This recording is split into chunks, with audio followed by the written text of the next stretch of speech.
ശതമാനത്തോളം മാർക്ക് വളരെ മികച്ചത് കാറ്റഗറിയിൽ കിട്ടി.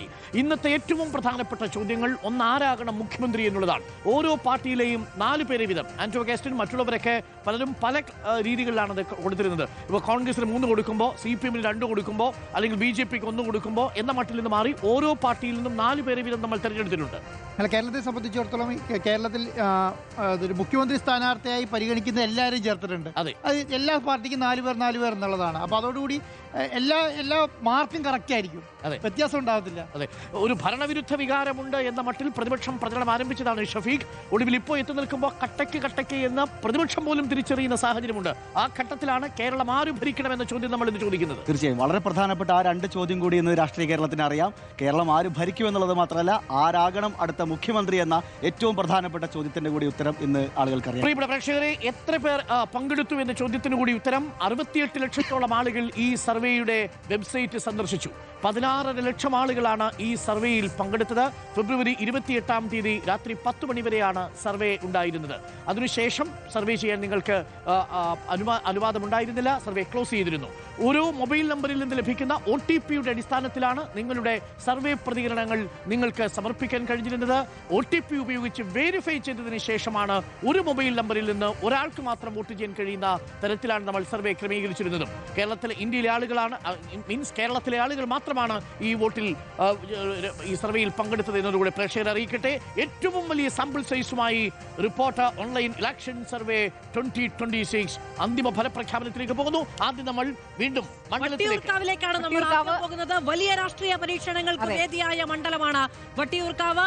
ഞാൻ വിചാരിക്കുന്നത് നമ്മളെ ഞെട്ടിച്ചുകൊണ്ടായിരിക്കും വന്നിരിക്കുന്നു. വട്ടിയൂർക്കാവിൽ മാർക്ക് 89 മാർക്കുമായി വട്ടിയൂർക്കാവിന്റെ ബ്രോ. റാങ്ക് എത്രയാണെന്നറിയാമോ? ഞെട്ടും വീണ്ടും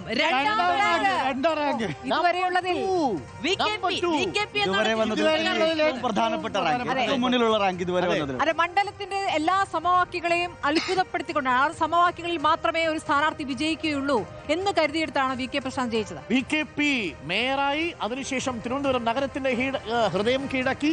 ഒപ്പം പ്രളയ ദുരിതാശ്വാസ സമയങ്ങളിലേക്ക് ബ്രോയുടെ ഇടപെടൽ എന്നുള്ളത് വളരെ കേരളം മുഴുവൻ ചർച്ച ചെയ്തതാണ്. ഇറങ്ങാമെന്ന് പറയാൻ കഴിയുന്ന ആളാണ്. ആദ്യത്തെ വാഹനം പുറപ്പെടുന്നത് തിരുവനന്തപുരത്ത്. VK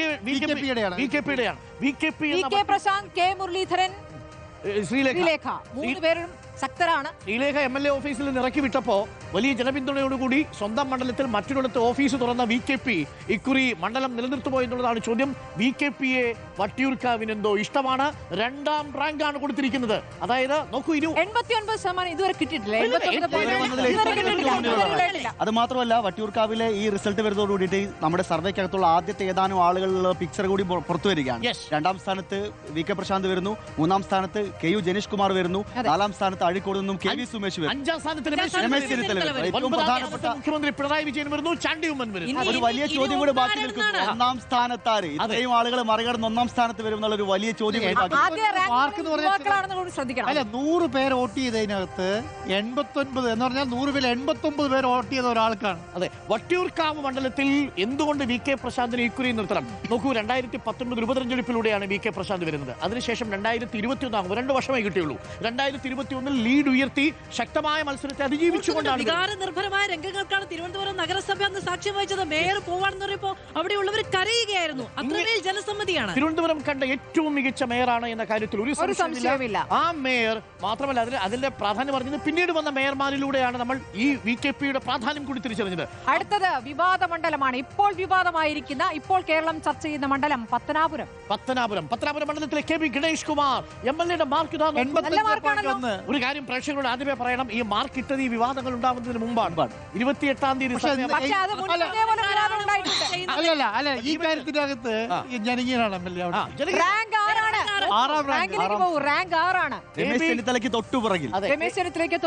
ഗണേഷ് കുമാറിനെ കുറിച്ച് നിങ്ങൾ എന്തൊക്കെ പറഞ്ഞാലും KB ഗണേഷ് കുമാറിന് പത്തനാപുരത്തെ ജനകീയതയുണ്ട്. പത്തനാപുരത്തുകാർക്ക് KB ഗണേഷ് കുമാറിനെ ഇഷ്ടമാണ്. നല്ല പെർഫോമൻസ് നമ്മുടെ റാങ്കിങ്ങിലും മികച്ച പെർഫോമൻസ് ആയിരുന്നു. ആദ്യത്തെ 5-ലുണ്ട് KB ഗണേഷ് കുമാർ. അത് മാത്രമല്ല ആദ്യത്തെ ആദ്യത്തെ അഞ്ചിലും. MLA എന്നതിൽ ആദ്യത്തെ ആറാം. ഇത്തവണ മൂന്നാം സ്ഥാനം. മന്ത്രി മൂന്നാം സ്ഥാനത്താണ്, MLA എന്നുള്ള നിലയ്ക്ക് 6ാം സ്ഥാനത്തുമാണ്. 240 MLA-മാരിൽ 6ാം സ്ഥാനത്ത് എത്തുക എന്ന് പറഞ്ഞാൽ ചെറിയ കാര്യമല്ല. മന്ത്രി എന്ന നിലയിലും MLA എന്ന നിലയിലും ഒരേപോലെ പെർഫോമൻസ് കാഴ്ചവെച്ചതാണ്. പക്ഷേ ഈ വിവാദങ്ങൾ മാധു പറഞ്ഞ പോലെ ഈ വിവാദങ്ങൾ എത്രത്തോളം കോൺഗ്രസിനെ സഹായിക്കുമെന്നാണ് നമുക്ക് നോക്കാം. അത് ഈ തെരഞ്ഞെടുപ്പിന് തൊട്ട് മുമ്പിൽ വന്നിരിക്കുന്ന ഒരു ധാർമ്മികതയുടെ സദാചാരയുടെ വിഷയമായിട്ടാണ് ഇപ്പോൾ LDF കാണുന്നത്. വലിയ കോൺഫിഡൻസ് ആ പത്രാവരംകാർക്ക് എന്നെ അറിയാം, ഞാൻ ഇങ്ങനെയൊക്കെയാണെന്ന് അറിയാം. അത് കൊട്ടാരക്കരയിൽ എങ്ങനെയാണോ ആർ ബാലകൃഷ്ണപിള്ള ജയിച്ചിരുന്നത് സമാനമായ രീതിയിൽ പത്രാപുരം മണ്ഡലത്തെ ക്യൂറേറ്റ് ചെയ്തെടുത്തു, പൊളിറ്റിക്കലി ക്യൂറേറ്റ് ചെയ്തെടുത്ത ആളാണ് KB ഗണേഷ് കുമാർ. സോ ഒട്ടും സർപ്രൈസിംഗേ അല്ല, 6ാം റാങ്കാണ് KB ഗണേഷ് കുമാർ. അതെ. അടുത്ത തവനൂരാണ്. തവനൂർ KT ജലീലിന്റെ മണ്ഡലം. തവനൂരിൽ ഇത്തവണ KT ജലീൽ മത്സരിക്കാനില്ല. പിന്നീട് KT ജലീൽ മത്സരിക്കാൻ തയ്യാറായി. KT ജലീൽ 74.6 മോശമല്ലാത്ത റാങ്കാണ്. എന്തൊക്കെ വിവാദങ്ങളായിരുന്നു അല്ലേ? തവനൂരിൽ KT ജലീൽ ഉറപ്പിച്ചതാണ്. പക്ഷെ പിന്നീട് KT ജലീൽ മത്സരം അവസാനിപ്പിച്ചു പോയി വിവാദങ്ങളുടെ പശ്ചാത്തലത്തിൽ. തവനൂരിന്റെ സുൽത്താനാണ്. മത്സര രാഷ്ട്രീയത്തിൽ നിന്ന് മാറുന്നു എന്നൊക്കെയാണ് പറഞ്ഞത്. പക്ഷെ പാർട്ടി സമ്മർദ്ദം ചെലുത്തി തവനൂർ മണ്ഡലം കൈവിട്ടു പോകാതിരിക്കണമെങ്കിൽ KT ജലീൽ വരണം. ആദ്യം നമ്മൾ കേട്ടത് പെരിന്തൽമണ്ണയിലേക്ക് KT ജലീലിനെ മാറ്റുന്നുവെന്നാണ്. പക്ഷേ തവനൂരിൽ തന്നെ KT ജലീൽ മത്സരിക്കുമെന്ന് ഇന്ന് LDF കൺവീനർ TP രാമകൃഷ്ണൻ ശക്തമായ സ്ഥാനാർത്ഥികളെ പരീക്ഷിക്കാനുള്ള ശ്രമം അവിടെ നടക്കുന്നത്. 74.6 മാർക്കുള്ള KT ജലീലിനെ മറികടക്കാൻ പറ്റുമോ എന്നുള്ളതാണ് ചോദ്യം. നെക്സ്റ്റ് അടുത്ത വിവാദ മണ്ഡലമാണ്. 2ാം പിണറായി സർക്കാരിലെ ഏറ്റവും ശക്തമായ വിവാദം. ആ വിവാദം എന്ന് പറയുന്നത് ഈ സർവേക്ക് മുൻപാണെന്നുള്ളത് ഓർക്കണം. വിവാദത്തെ പാർട്ടി കണക്കിലാക്കുന്നുമില്ല, അതേ ആൾ തന്നെയാണെന്ന് ഇന്ന് നമ്മൾ വാർത്ത വായിക്കുമ്പോൾ പോലും കഴക്കൂട്ടം മണ്ഡലത്തിലെ MLA-യുടെ പേര് രാഷ്ട്രീയ വിവാദമായി വാർത്തയിൽ നൽകിയ ഹർജി. കഴക്കൂട്ടത്തിന്റെ MLA കടകംപള്ളി സുരേന്ദ്രന്റെ വിവാദം 80.5 മാർക്കാണ്. എന്തുകൊണ്ട് കടകംപള്ളി സുരേന്ദ്രനെ കഴക്കൂട്ടത്ത് വീണ്ടും വീണ്ടും വീണ്ടും നിർത്തുന്നു? മണ്ഡലത്തെ നന്നായി നോക്കുന്ന MLA. ആ മണ്ഡലത്തെ പൊന്നുപോലെ നോക്കുന്ന MLA ആണ് കടകംപള്ളി സുരേന്ദ്രൻ. അതുകൊണ്ട് മണ്ഡലത്തിൽ ഇനി എന്തെല്ലാം പ്രശ്നങ്ങൾ ഉണ്ടായാലും കടകംപള്ളി ജയിച്ചു വരും എന്നുള്ളൊരു പ്രതീക്ഷ കടകംപള്ളിക്കും പാർട്ടിക്കുമുണ്ട്. 23,000 വോട്ടിന്റെ കഴിഞ്ഞ 2 തെരഞ്ഞെടുപ്പ് അവിടെ ലീഡ് എന്നുള്ള വളരെ പ്രധാനപ്പെട്ട ഒരു കാര്യമുണ്ട്. തദ്ദേശത്തിലും ലോക്സഭയിലും. മുരളീധരൻ കഴിഞ്ഞ എത്രയോ വർഷമായി അവിടെ തുടർച്ചയായി ക്യാമ്പ് ചെയ്ത് മണ്ഡലം പിടിക്കാനുള്ള എല്ലാ നീക്കങ്ങളും നടത്തിയിട്ടുണ്ട്. ശക്തമായ ത്രികോണ മത്സരം അടക്കം നടക്കുന്ന ഒരു കാര്യം കൂടിയാണ്. അടുത്തത് മട്ടന്നൂരാണ്. മട്ടന്നൂരും നമ്മൾ ചർച്ച ചെയ്ത മണ്ഡലമാണ്. 81.8 മാർക്കാണ് റാങ്ക്. കഴിഞ്ഞ നിയമസഭാ തെരഞ്ഞെടുപ്പിലെ ഏറ്റവും വലിയ ഭൂരിപക്ഷം, 60,000 ചരിത്രത്തിലെ തന്നെ റെക്കോർഡ് ഭൂരിപക്ഷം. മികച്ച പെർഫോമൻസ്. അതായത് മുഖ്യമന്ത്രിയേക്കാൾ കൂടുതൽ ഭൂരിപക്ഷത്തിൽ നിയമസഭയിലേക്ക് എത്തുകയും മുഖ്യമന്ത്രി 9ാമത്തെ റാങ്ക് ആണെങ്കിൽ 17ാം റാങ്ക് മട്ടന്നൂരിൽ. പക്ഷേ 17ാം റാങ്ക് കിട്ടിയ KK ശൈലജയെ പേരാവൂരിലേക്ക് കൊണ്ടുപോയാണ്. സണ്ണി ജോസഫിന്റെ റാങ്ക് KK ശൈലജയേക്കാൾ പിന്നിലാണ് അല്ലേ? പേരാവൂരിലെ പോരാളി. അതെ, ഞാൻ മനസ്സിലാക്കുന്ന പ്രകാരം ഇതുവരെ വന്ന വനിതാ MLA-മാരിൽ ഏറ്റവും ഉയർന്ന റാങ്ക് നേടിയിട്ടുള്ളതും KK ശൈലജയാണ്. ഈ റാങ്ക് 3 പേർ പങ്കിടുന്നുണ്ട്. It's very interesting. 17ാമത്തെ റാങ്ക് പങ്കിടുന്ന 3 പേർ. Roji M John, Vasavan, KK Shailaja. പ്രതിപക്ഷത്ത് നിന്ന് റോജി എം ജോൺ, യുവരക്തം റോജി എം ജോണും ഒപ്പം തന്നെ ഭരണപക്ഷത്തു നിന്നും 2 പേരും ഒരേ റാങ്ക് പങ്കിടുന്നു, ഒരേ മാർക്ക് പങ്കിടുന്നു. It's beautiful, amazing. ഇത് ഇനി നമ്മൾ പ്രധാനപ്പെട്ട മണ്ഡലങ്ങളാണ് കേട്ടോ. എല്ലാം നല്ല സ്റ്റാർ മണ്ഡലങ്ങളാണ്. അതെ, ബേപ്പൂരും നമ്മളിപ്പോൾ ചർച്ച ചെയ്ത് ബേപ്പൂരിലെ MLA കുറിച്ച് ചർച്ച ചെയ്തു. ബേപ്പൂരിലെ സുൽത്താനായിട്ട് മാറുമോ മുഹമ്മദ് റിയാസ് എന്നുള്ളതാണ് ചോദ്യം. മുഹമ്മദ് റിയാസിന് ബേപ്പൂർ കൊടുത്തിരിക്കുന്ന റാങ്ക് നമുക്ക് നോക്കാം. Let's go. ആദ്യം മാർക്ക് പരിശോധിക്കുന്നു. 83.4 ഡിസ്റ്റിങ്ഷൻ തന്നെ. 83.4 മികച്ച പ്രകടനം. 10 മറ്റാർക്കും ഉണ്ടല്ലോ.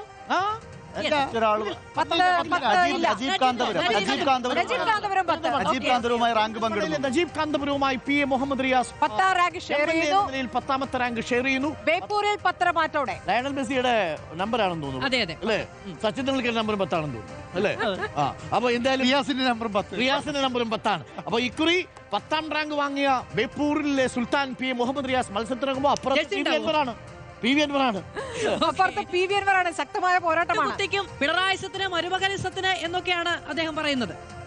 മുഹമ്മദ് റിയാസ് ഏറ്റവും പ്രധാനപ്പെട്ട കാര്യം എന്തറിയോ? മുഹമ്മദ് റിയാസിന് PV അൻവർ ചരിത്ര എതിരാളിയായിരുന്നെങ്കിൽ ഇന്ന് BJP നടത്തിയ ആ രാഷ്ട്രീയ പരിപാടി ഉണ്ടല്ലോ, അത് ഇന്ന് മുഹമ്മദ് റിയാസിന് കൊടുത്ത മൈലേജ് ചെറുതല്ല. ഇന്നത്തെ ഈ ദേശീയപാത ഉദ്ഘാടനത്തിന്റെ വേദിയിൽ ഒരു സ്ഥലത്ത് വെറുതെ ഇരിക്കേണ്ട ഒരു മന്ത്രിയെ ഇന്ന് കേരളത്തിൽ ഏറ്റവും പ്രധാനപ്പെട്ട വാർത്താ താരമാക്കി മാറ്റി BJP. ഞാൻ നിങ്ങളുടെ മന്ത്രിയാണ് എന്ന് ആ പ്രതികരണം നമുക്കൊന്ന് കേട്ടുവരാം. മുഹമ്മദ് റിയാസിന്റെ, ക്ഷമിക്കണം, പ്രതിപക്ഷത്തിന്റെ പ്രതികരണം അല്ലേ? അങ്ങനെ ഒരു നിലപാടൊന്നുമില്ല. ഹെഡ് ഓഫ് സ്റ്റേറ്റ് മുഖ്യമന്ത്രിനെ വിളിക്കുന്നു.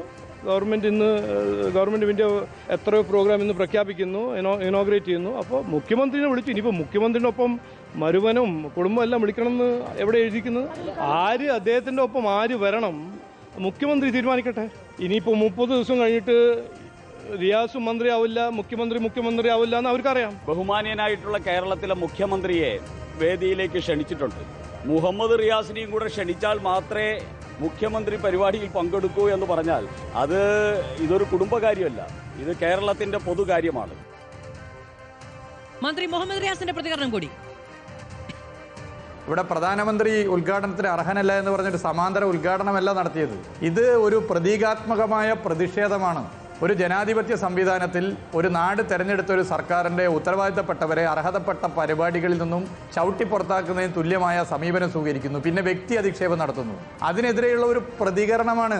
വ്യക്തി അധിക്ഷേപം നടത്തുക, വ്യക്തിഹത്യ നടത്തുക, അതിലൂടെ ഒരു മനുഷ്യൻ്റെ ആത്മവിശ്വാസം തകർത്ത് കളയാമെന്നാണ് ചിലരുടെ വ്യാമോഹം. മറ്റു മന്ത്രിമാർക്കൊക്കെ വിമർശനം ഏൽക്കാറുണ്ട്. എന്നാൽ ഒരു മന്ത്രിയുടെയും ചരിത്രത്തെ തമസ്കരിച്ചിട്ടില്ല. രാഷ്ട്രീയത്തെ രാഷ്ട്രീയമായി കാണാനുള്ള നിലപാടാണ്, ആശയപരമായ സംവാദമാണ്. അതിന് പറ്റാതെ നിൽക്കുമ്പോഴാണ് ഇങ്ങനെ കൊഞ്ഞനം കുത്തുന്ന നിലപാട് സ്വീകരിക്കുന്നത്. അതിന് പറ്റാതെ നിൽക്കുമ്പോഴാണ് ഇങ്ങനെ ഈ നിലയിൽ അപസ്മാര പോലെ ഇങ്ങനെ വായ്ത്തോന്നിയൊക്കെ വിളിച്ചു പറയുന്ന സ്ഥിതി വരുന്നത്.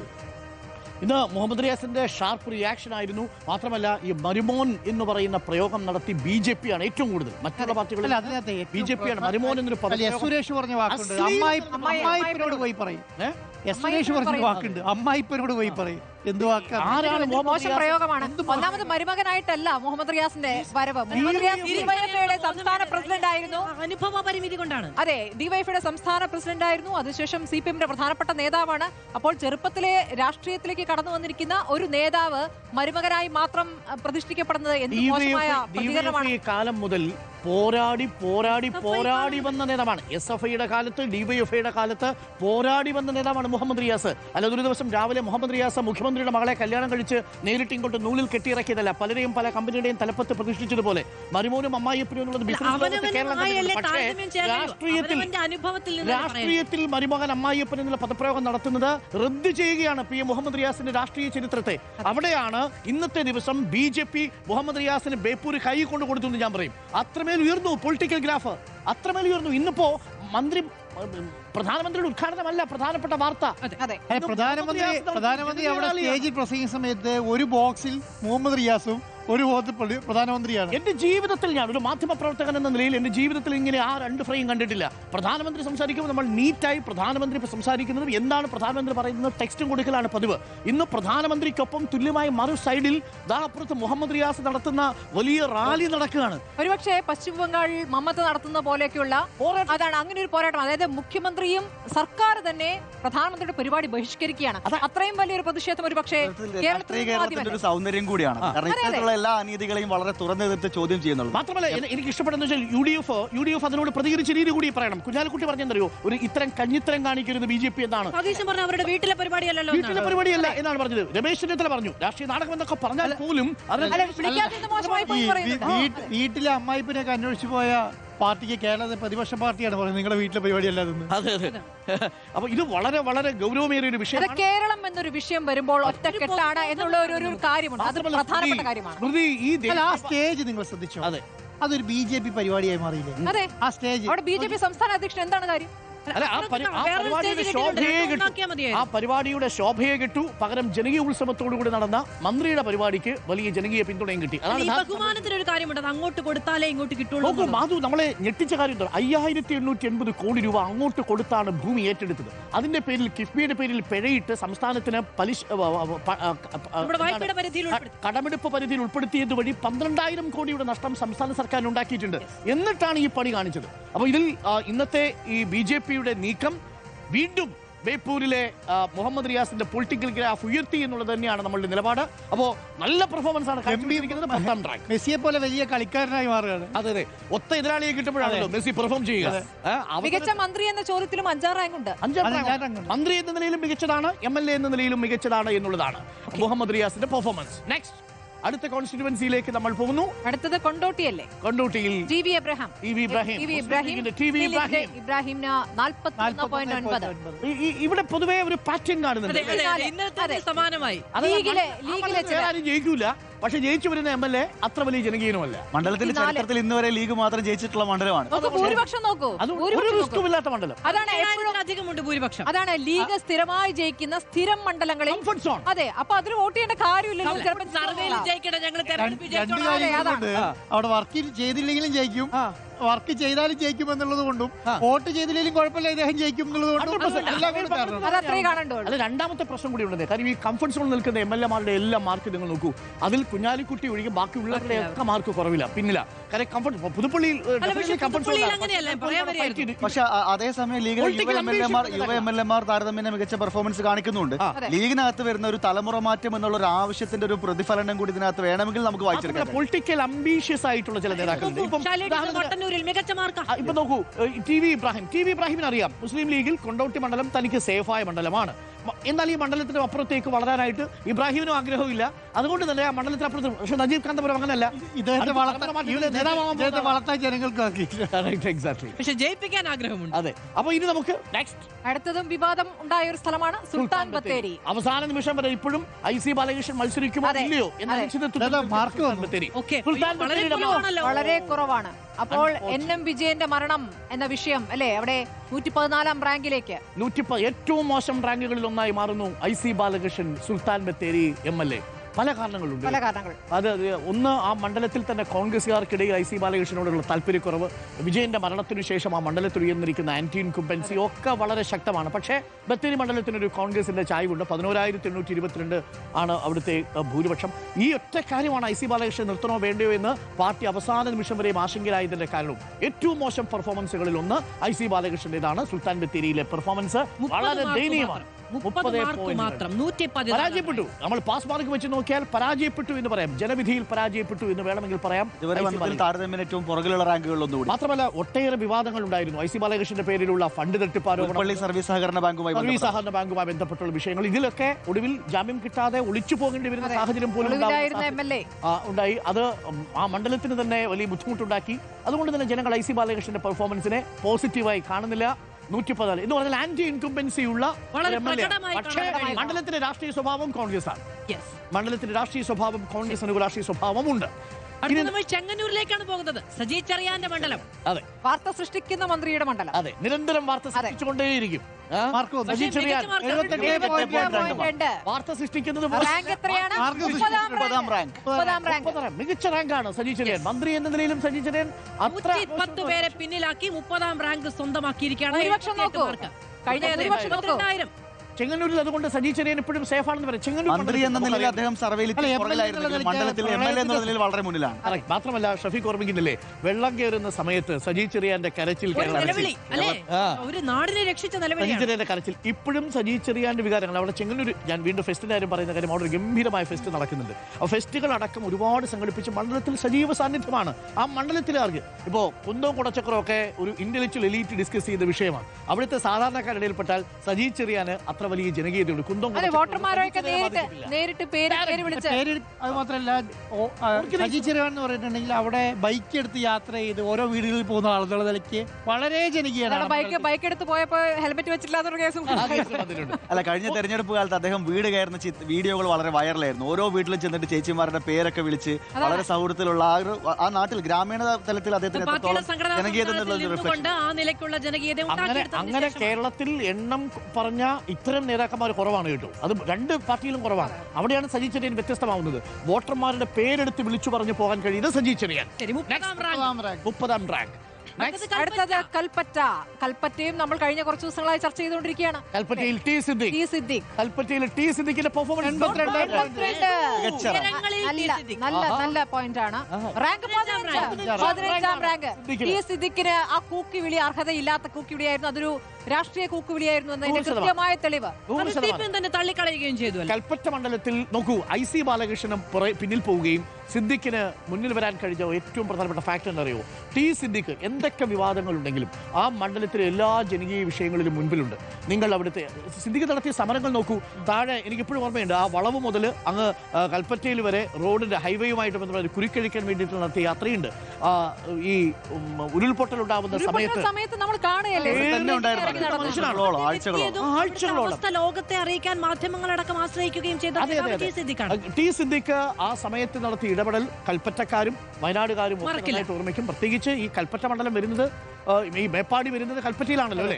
മേപ്പാടി മാത്രമല്ല നമ്മുടെ സർവേയിൽ ഇത്തരം പ്രതിസന്ധികളിൽ പ്രവർത്തിച്ച ആളുകളുടെ മുഴുവൻ മാർക്ക് നമുക്ക് കാണാം. AKM അഷ്റഫ് മുതൽ ടി സിദ്ദീഖ് വരെ ഇത്തരം ക്രൈസിസിന്റെ സ്ഥലങ്ങളിൽ വളരെ ജനകീയമായി ഇടപെട്ട മനുഷ്യർക്കെല്ലാം MLA മാർക്കെല്ലാം ആ നിലയ്ക്കുള്ള പിന്തുണ. ഷഫീഖ്, എനിക്ക് അതിനകത്തൊരു നമ്മൾ അക്കാഡമിക് ആയിട്ട് നോക്കിയാലേ ഈ ക്രൈസിസ് മാനേജ്മെന്റ് എന്നുള്ളതാണ് നിങ്ങളുടെ പൊളിറ്റിക്കൽ എഫിഷ്യൻസി എന്ന് കേരളത്തിലെ ജനങ്ങൾ അംഗീകരിക്കുന്നത്. വളരെ പ്രധാനപ്പെട്ട മുഖ്യമന്ത്രിയുടെ കാര്യമാണെങ്കിലും MLA-മാരുടെ കാര്യമാണെങ്കിലും മന്ത്രിമാരുടെ കാര്യമാണെങ്കിലും സർക്കാരിനെ വീണ്ടും തെരഞ്ഞെടുത്തത് പോലും അതുകൊണ്ടാണ്.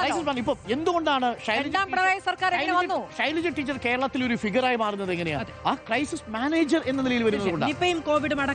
കേരളത്തിൽ ആദ്യമായി ഭരണ തുടർച്ച ഉണ്ടാവുന്നത് പോലെ ഒരു അപ്പൊ ക്രൈസിസ് മാനേജ്മെന്റ് ആണ് കേരളത്തിൽ പൊളിറ്റിക്കൽ എഫിഷ്യൻസി നിശ്ചയിക്കുന്ന പ്രധാന മാനദണ്ഡം ഒരിക്കൽ കൂടി തെളിയിക്കുന്നു. അതിന് തെളിവാണ് ടി സിദ്ദിഖ് കൽപ്പറ്റയിൽ 82 മാർക്കോടുകൂടി 15ാം റാങ്കിൽ നിൽക്കുന്നു. നമുക്ക് ഇതുവരെയുള്ള 10 MLA-മാരെ ഒന്ന് നോക്കാം. ഇതുവരെയുള്ള മണ്ഡലങ്ങൾ നമ്മുടെ മുന്നിലേക്ക് പട്ടികയായി വരും. ആരൊക്കെയാണ് പ്രകടനം നടത്തിയത് എന്നത് നമുക്ക് പരിശോധിക്കാം.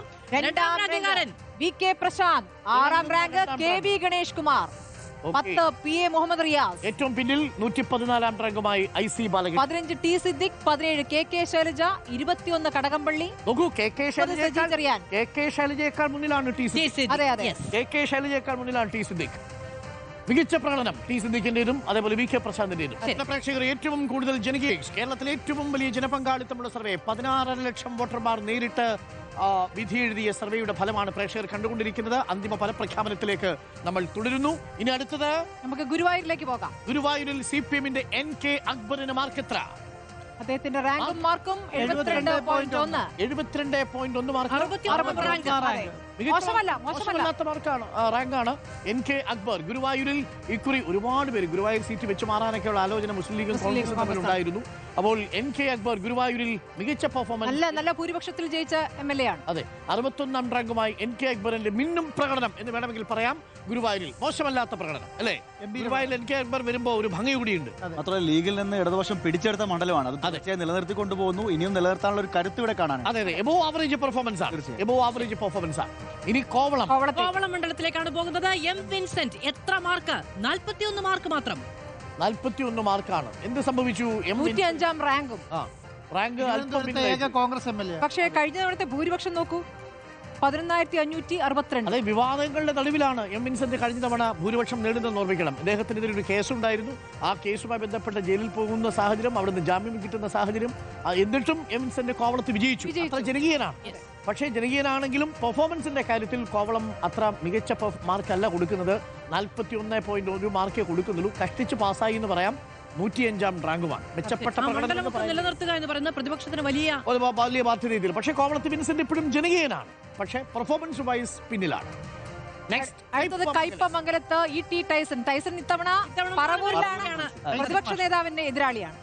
77.4 പെർഫോമൻസ് ആണല്ലോ. അതെ, 34ാം റാങ്ക്.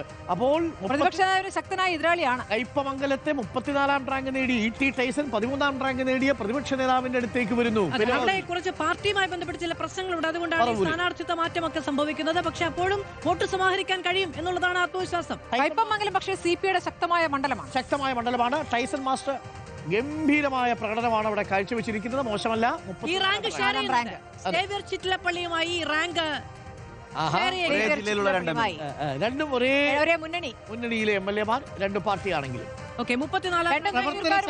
പ്രവർത്തന ശൈലി രണ്ടുപേരും തൃശ്ശൂർക്കാരുമാണ്. അപ്പോൾ ഗഡികളാണ്. ഓക്കെ, വീണ്ടും തിരുവനന്തപുരത്തേക്ക്. ഇനി നമ്മൾ പോകുന്നത് കാട്ടാക്കടയിലേക്കാണ്. ഞാനും വളരെ കൗതുകപൂർവ്വം ഉറ്റുനോക്കുന്ന റിസൾട്ട് 76.8. നല്ല പെർസെന്റേജ് ആണ് അല്ലേ? 76.8. അതായത് 37ാം റാങ്ക്. IB സതീഷ് സംഘാടകനാണ്. മികച്ച സംഘാടകനാണ്, മണ്ഡലത്തിൽ ജനകീയനാണ്, കാട്ടാക്കടയെ കാർബൺ ഫ്രീ മണ്ഡലമാക്കാൻ വേണ്ടി പ്രയത്നിച്ചുകൊണ്ടിരിക്കുന്ന നേതാവാണ്.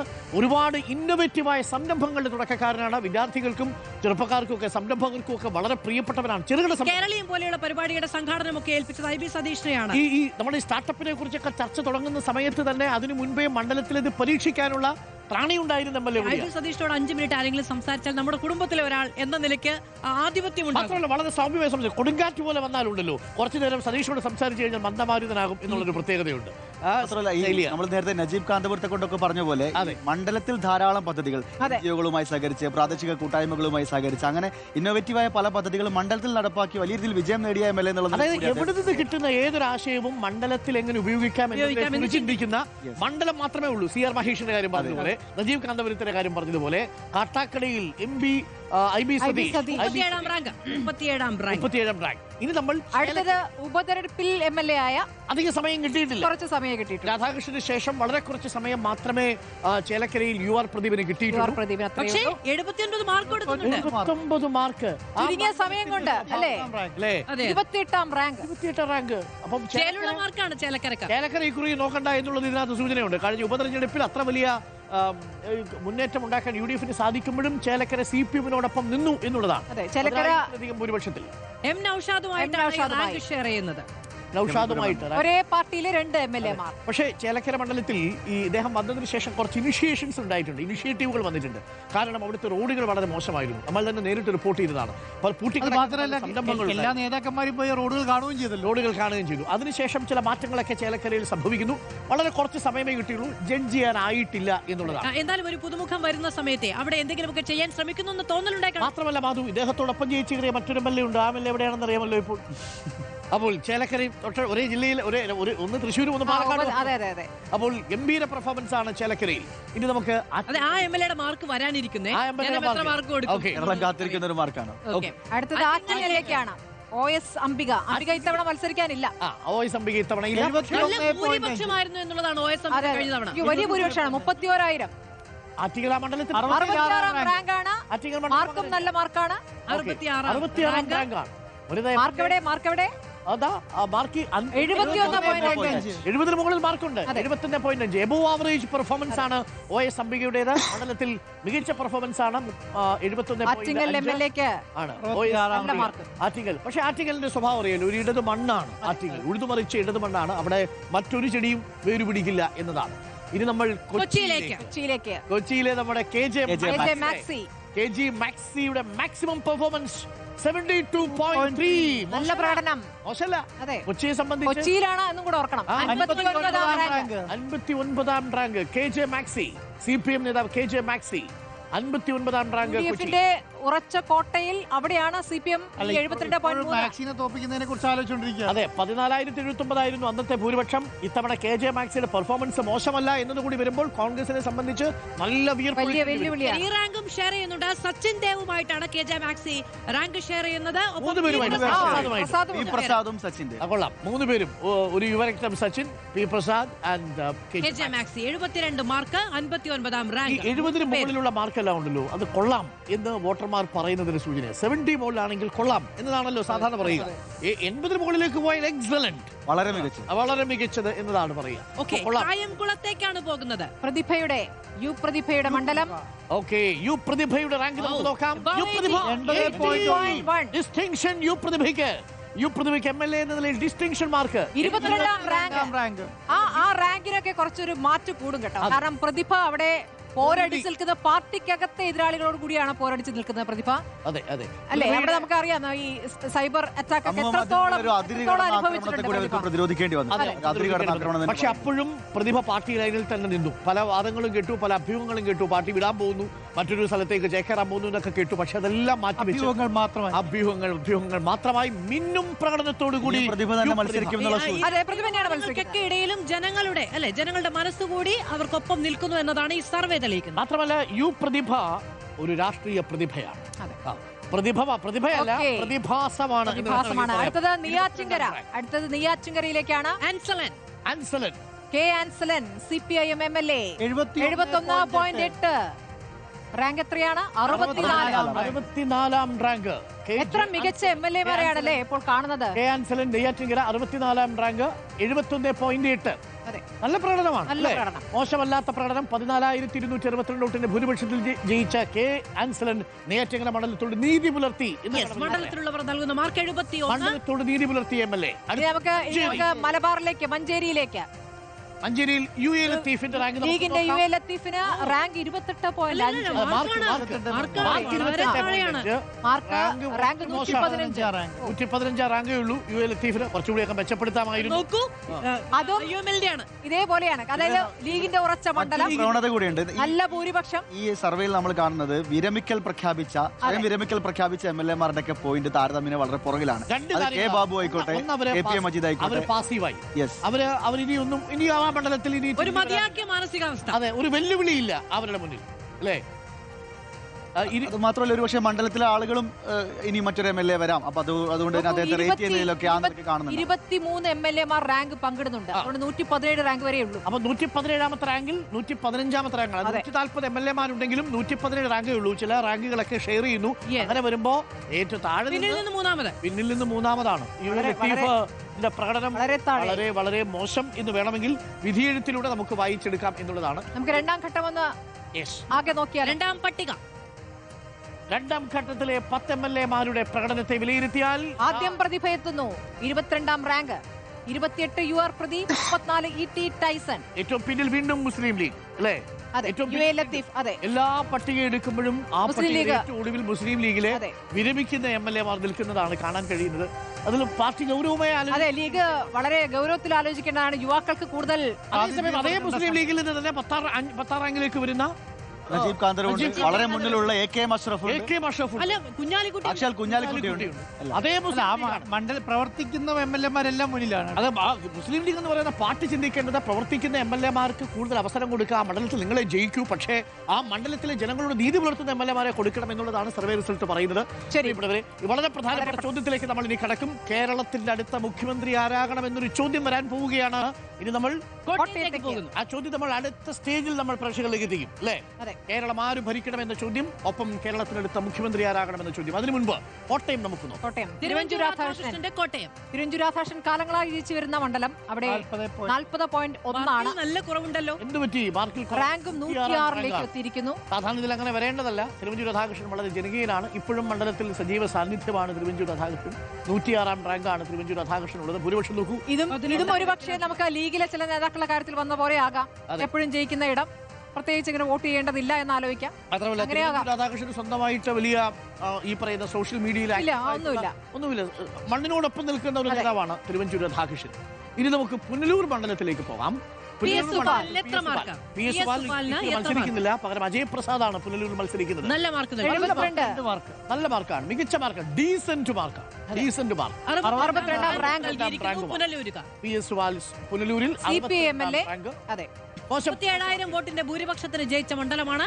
72 മാർക്ക്. ഇത്തവണ പുനലൂരിൽ മുസ്ലിം ലീഗ് മാറി പകരം കോൺഗ്രസ് വരാൻ പോകുന്നു. മുസ്ലിം ലീഗ് ചടയമംഗലത്തേക്ക് മാറുന്നു എന്നാണ്. പക്ഷേ ഈ രണ്ട് മണ്ഡലങ്ങളും അടിസ്ഥാനമായി CPIയുടെയും CPM-ന്റെയും കോട്ടയാണ്. അവിടെ നിന്ന് മാറാൻ വലിയ ബുദ്ധിമുട്ടാണ് ഇപ്പോൾ.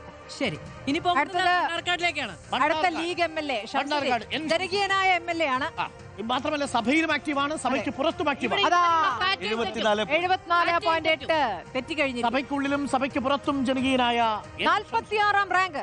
നിയമസഭയിലെ ചർച്ചകളും പ്രസംഗങ്ങളും ഒക്കെ കേൾക്കാൻ വളരെ ഏബിൾ ആയ ഒരു ലീഡറാണ്. മുസ്ലിം ലീഗിലെ കരുത്തുറ്റ യുവ നേതാവാണ് N ഷംസുദ്ദീൻ. 46ാം റാങ്ക്, അതും നല്ല മനോഹരമായ റാങ്ക്. നമ്മൾ നേരത്തെ പറഞ്ഞ ആ ചോദ്യത്തിനുള്ള മറുപടി ഇവിടെയുണ്ട്.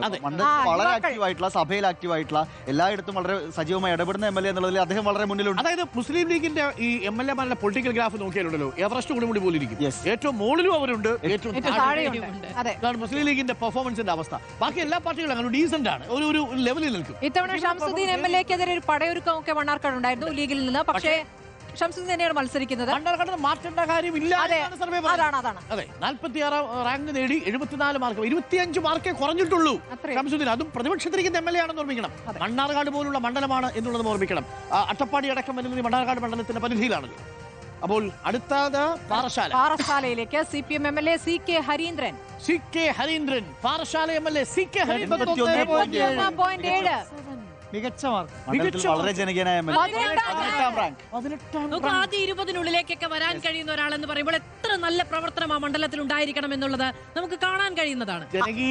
അമ്പൂരിയിലേക്കുള്ള ഒരു പാലം കാലങ്ങളായുള്ള ഒരു ആവശ്യമായിരുന്നു. ആ പാലമൊക്കെ ഇപ്പോൾ ഈ അടുത്താണ് വന്നത്. അതായത് മണ്ഡലത്തോടൊപ്പം നിന്നു.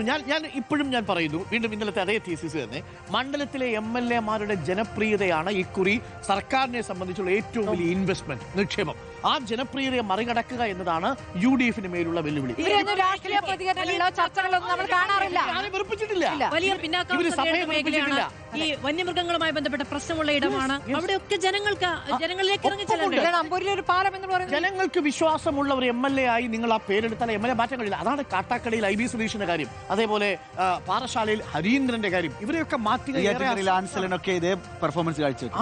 എനിക്ക് തോന്നുന്നു സംസ്ഥാന രാഷ്ട്രീയത്തിലൊന്നും വളരെ സജീവം അല്ലെങ്കിൽ കൂടി മണ്ഡലത്തിൽ വളരെ ആക്റ്റീവായി പ്രവർത്തിക്കുന്ന MLA-മാരൊക്കെ വളരെ മുന്നിലുണ്ട്. ഒരുപക്ഷെ സമരങ്ങളിലും സംസ്ഥാന വ്യാപകമായ സമരങ്ങളിലും ഒന്നും ഉണ്ടാവില്ല. ഷഫീഖ് ഒരുപക്ഷെ നിരീക്ഷിച്ചാൽ മനസ്സിലാവും, ഈ കോവിഡിന് ശേഷം കേരള രാഷ്ട്രീയത്തിൽ സംഭവിച്ച ഏറ്റവും വലിയ പൊളിറ്റിക്കൽ ഷിഫ്റ്റ് എന്ന് പറയുന്നത് വിവാദങ്ങളിൽപ്പെട്ട് ജനകീയനാവുക എന്നതിനും അപ്പുറത്തേക്ക് മണ്ഡലങ്ങളിൽ ഊന്നി നിന്ന് ദ്രാവിഡിനെ പോലെ കളിക്കുക എന്നുള്ളത് അല്ലേ? ഏറ്റവും ഹൈപ്പർ ലോക്കലായ പ്രവർത്തനം എന്നുള്ള നിലയിലുള്ള MLA-മാരുടെ ഒരു ആക്ടിവിറ്റി അവിടെ വളരെ അത് ഈ കോവിഡിന് ശേഷം സംഭവിച്ചിരിക്കുന്നു. ജനങ്ങളുമായിട്ടുള്ള കണക്ട് എന്നുള്ളത് ചില MLA-മാർ സൂക്ഷിക്കുന്നതിന്റെ തെളിവാണ് നിലവിൽ. അടുത്തത് കേരള രാഷ്ട്രീയത്തിൽ ഏറെ ചർച്ച ചെയ്യുന്ന, ഇപ്പോൾ ഏറ്റവും അധികം ചർച്ച ചെയ്യപ്പെടുന്ന ഏറ്റവും പ്രധാനപ്പെട്ട മണ്ഡലമാണ് തളിപ്പറമ്പ്. CPM സംസ്ഥാന സെക്രട്ടറിയുടെ മണ്ഡലം. എന്ത് സംഭവിക്കപ്പെടുന്ന മണ്ഡലത്തിൽ 71.3.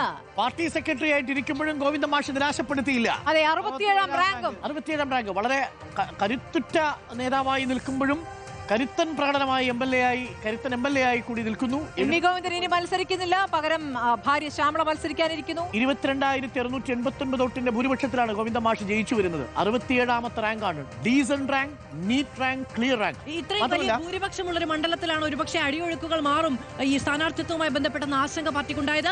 വലിയ നിര നേതാക്കളെ കളത്തിലിറക്കി അതിനെ അതിജീവിക്കാനാണ് തീരുമാനം. ഗോവിന്ദ മാഷ് മന്ത്രിയായിരുന്ന സമയത്ത്, തദ്ദേശ വകുപ്പിന്റെ ചുമതലയുണ്ടായിരുന്ന സമയത്താണ് ആദ്യമായിട്ട് അതിദാരിദ്ര്യ വിമുക്തമാകണം എന്നുള്ള ആ പദ്ധതി മുന്നോട്ട് വയ്ക്കുന്നത്. ഗോവിന്ദ മാഷ് തളിപ്പറമ്പിൽ ഒരു ഫെസ്റ്റ് നടത്തുന്നത്. അതിന്റെ പേരെന്താണെന്നറിയാമോ? Happiness fest. ആനന്ദോത്സവം എന്നാണ് ഇതിന് പേരിടുന്നത്. വലിയ ജനകീയ കൂട്ടായ്മയാണ് നടത്തുന്നത്. ഗോവിന്ദ മാഷിനെ സംബന്ധിച്ച് അദ്ദേഹത്തിന്റെ പാർലമെന്ററി രാഷ്ട്രീയത്തിൽ ഒരു പക്ഷേ ഇക്കുറി അദ്ദേഹം മത്സരിക്കാത്തത് കൊണ്ട് തന്നെ ഒരു ഇടവേളയ്ക്ക് പോവുകയാണ് പാർലമെന്ററി രാഷ്ട്രീയത്തിൽ നിന്ന്. അതുകൊണ്ട് തന്നെ പാർട്ടി സെക്രട്ടറി ആയിട്ട് ഇരിക്കുമ്പോഴും മികച്ച പെർഫോമൻസ് എന്ന് നമുക്ക് പറയാം.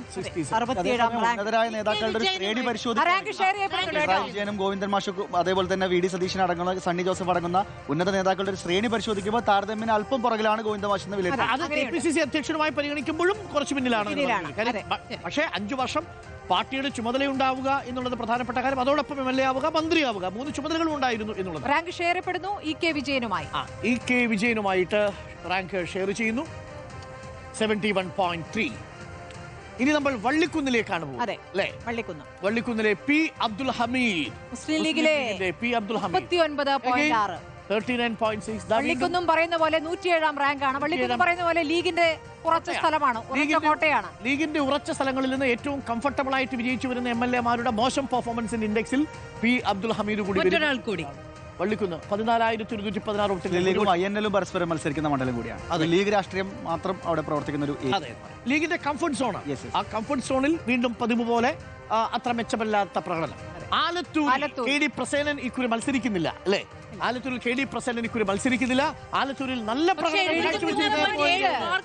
73.7 മാർക്ക്. റാങ്ക് വരട്ടെ. അത് MLA-മാരുടെ പെർഫോമൻസ് ചില മണ്ഡലങ്ങളിലൊക്കെ ഔട്ട്സ്റ്റാൻഡിംഗ് പെർഫോമൻസും ഓൺ ആവറേജ് എബോ ആവറേജ് പെർഫോമൻസും ഉണ്ട് രണ്ടു ഭാഗത്തും. KD പ്രസേനൻ 52ാമത്തെ റാങ്കാണ് ആലത്തൂരിൽ. വളരെ ജനകീയനാണെന്ന് മാത്രമല്ല, വളരെ പൊളിറ്റിക്കലി ഒരു വിവാദത്തിനും നിൽക്കാതിരിക്കുകയും അതേസമയം മണ്ഡലത്തിൽ ഉറച്ചു നിൽക്കുകയും ചെയ്ത MLA. ഇടത് അടിത്തറയുള്ള മണ്ഡലമാണ്. അവിടെ സ്വാഭാവികമായും അദ്ദേഹത്തിന് വലിയ തോതിലുള്ള സംഘടനാ ശേഷിയുണ്ട്. അത് പ്രതിഫലിക്കുന്ന ഒരു മാർക്കും റാങ്കും നമുക്ക് കാണാം.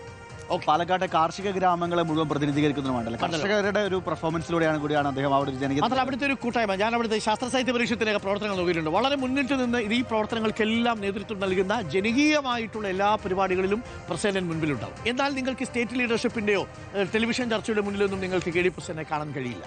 കുന്നമംഗലത്തേക്ക് PTA റഹീം പി.ടി. റഹീം, ഇടത് സ്വതന്ത്രൻ. അതെ, ഇടത് സ്വതന്ത്രൻ 75. ആഹാ, ഇത് ഞെട്ടിച്ചു. പി.ടി. റഹീം ഇനി ഉണ്ടാകുമോ എന്നുള്ള സംശയം ഉണ്ടായിരുന്നു. പി.ടി. റഹീം തന്നെയാണ് അല്ലേ? 44 റാങ്ക് പി.ടി. റഹീമിനുള്ളത്. 44 റാങ്ക് എന്ന് പറഞ്ഞ ഒരു ആർമി പി.ടി. റഹീമിനോടൊപ്പം ഉണ്ട്.